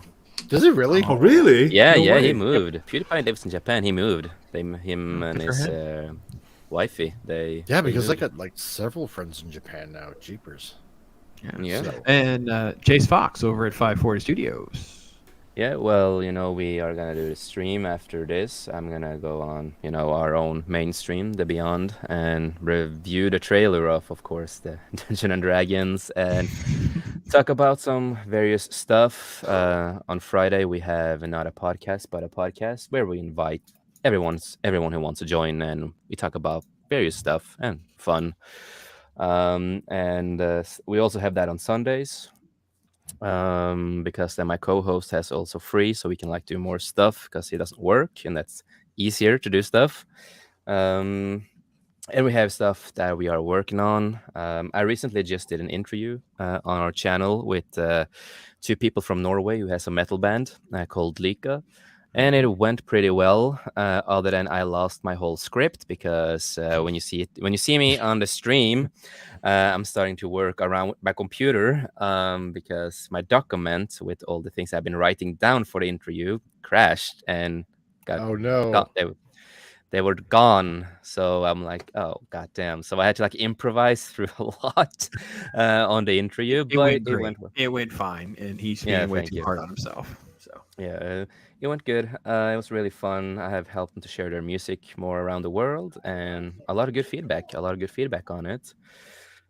And of course, we have my other co-hosts that has channels that are a part of 540. 540 Echo. It's Sparta Chris who controls that channel, and he's doing movie reviews, TV show reviews, and anime reviews a lot. So is it worth it, or is it a skip? Just going through the story and what we think, and not focusing on the negative politics in it or anything. Just focusing on the movie, the story, and everything by itself. And go and check out Tabletop Junkie, who also is a part of 540. He does a lot of great work on his channel. A lot of course, tabletop games that he's talking about and reviewing. And he also recently did an interview with me and about the company. And apparently we're going to do a part 2, because there was a lot more he wanted to ask me, and that was really interesting. And then, of course, check out Prismatics on YouTube and Twitch. He's the newer guy in our company, and me and him are also working on to next year. We are gonna have a gaming channel on YouTube and Twitch that we are gonna do more gaming stuff on, and he and Tabletop are gonna be the people that controls that channel a lot more. It's awesome. And before we end, I just want to say thank you to everybody who has been here on the panel, and thank you to the chat for being so strong. And as I always say, life's too short to make the most of it, and we appreciate all the supporters here. We love you from the bottom of our hearts. So thank you. Yeah, amen, brother. It's Agreed. It's been a blessing, and thanks for you guys for jumping in and hanging with us. Last minute, crazy, just idea. Let's just do it. Look at this, the full screen. Can't even keep track of everything, stuff like that. Appreciate it so much. You guys in the chat, thank you so much for being with us. If you're catching this after the fact, please consider subscribing to all these wonderful folks and get just great content that you can enjoy day in and day out. So, be blessed. Make tomorrow better than today. Be a better you. Just do that. And as my motto goes, go out there and talk hard. And no matter how bad Marvel or Disney may be, I'm still not disowning this clip. In fact, I got Eric July over it. So we're gonna go out to a little Eric July. Yeah. Right? And I'm not playing no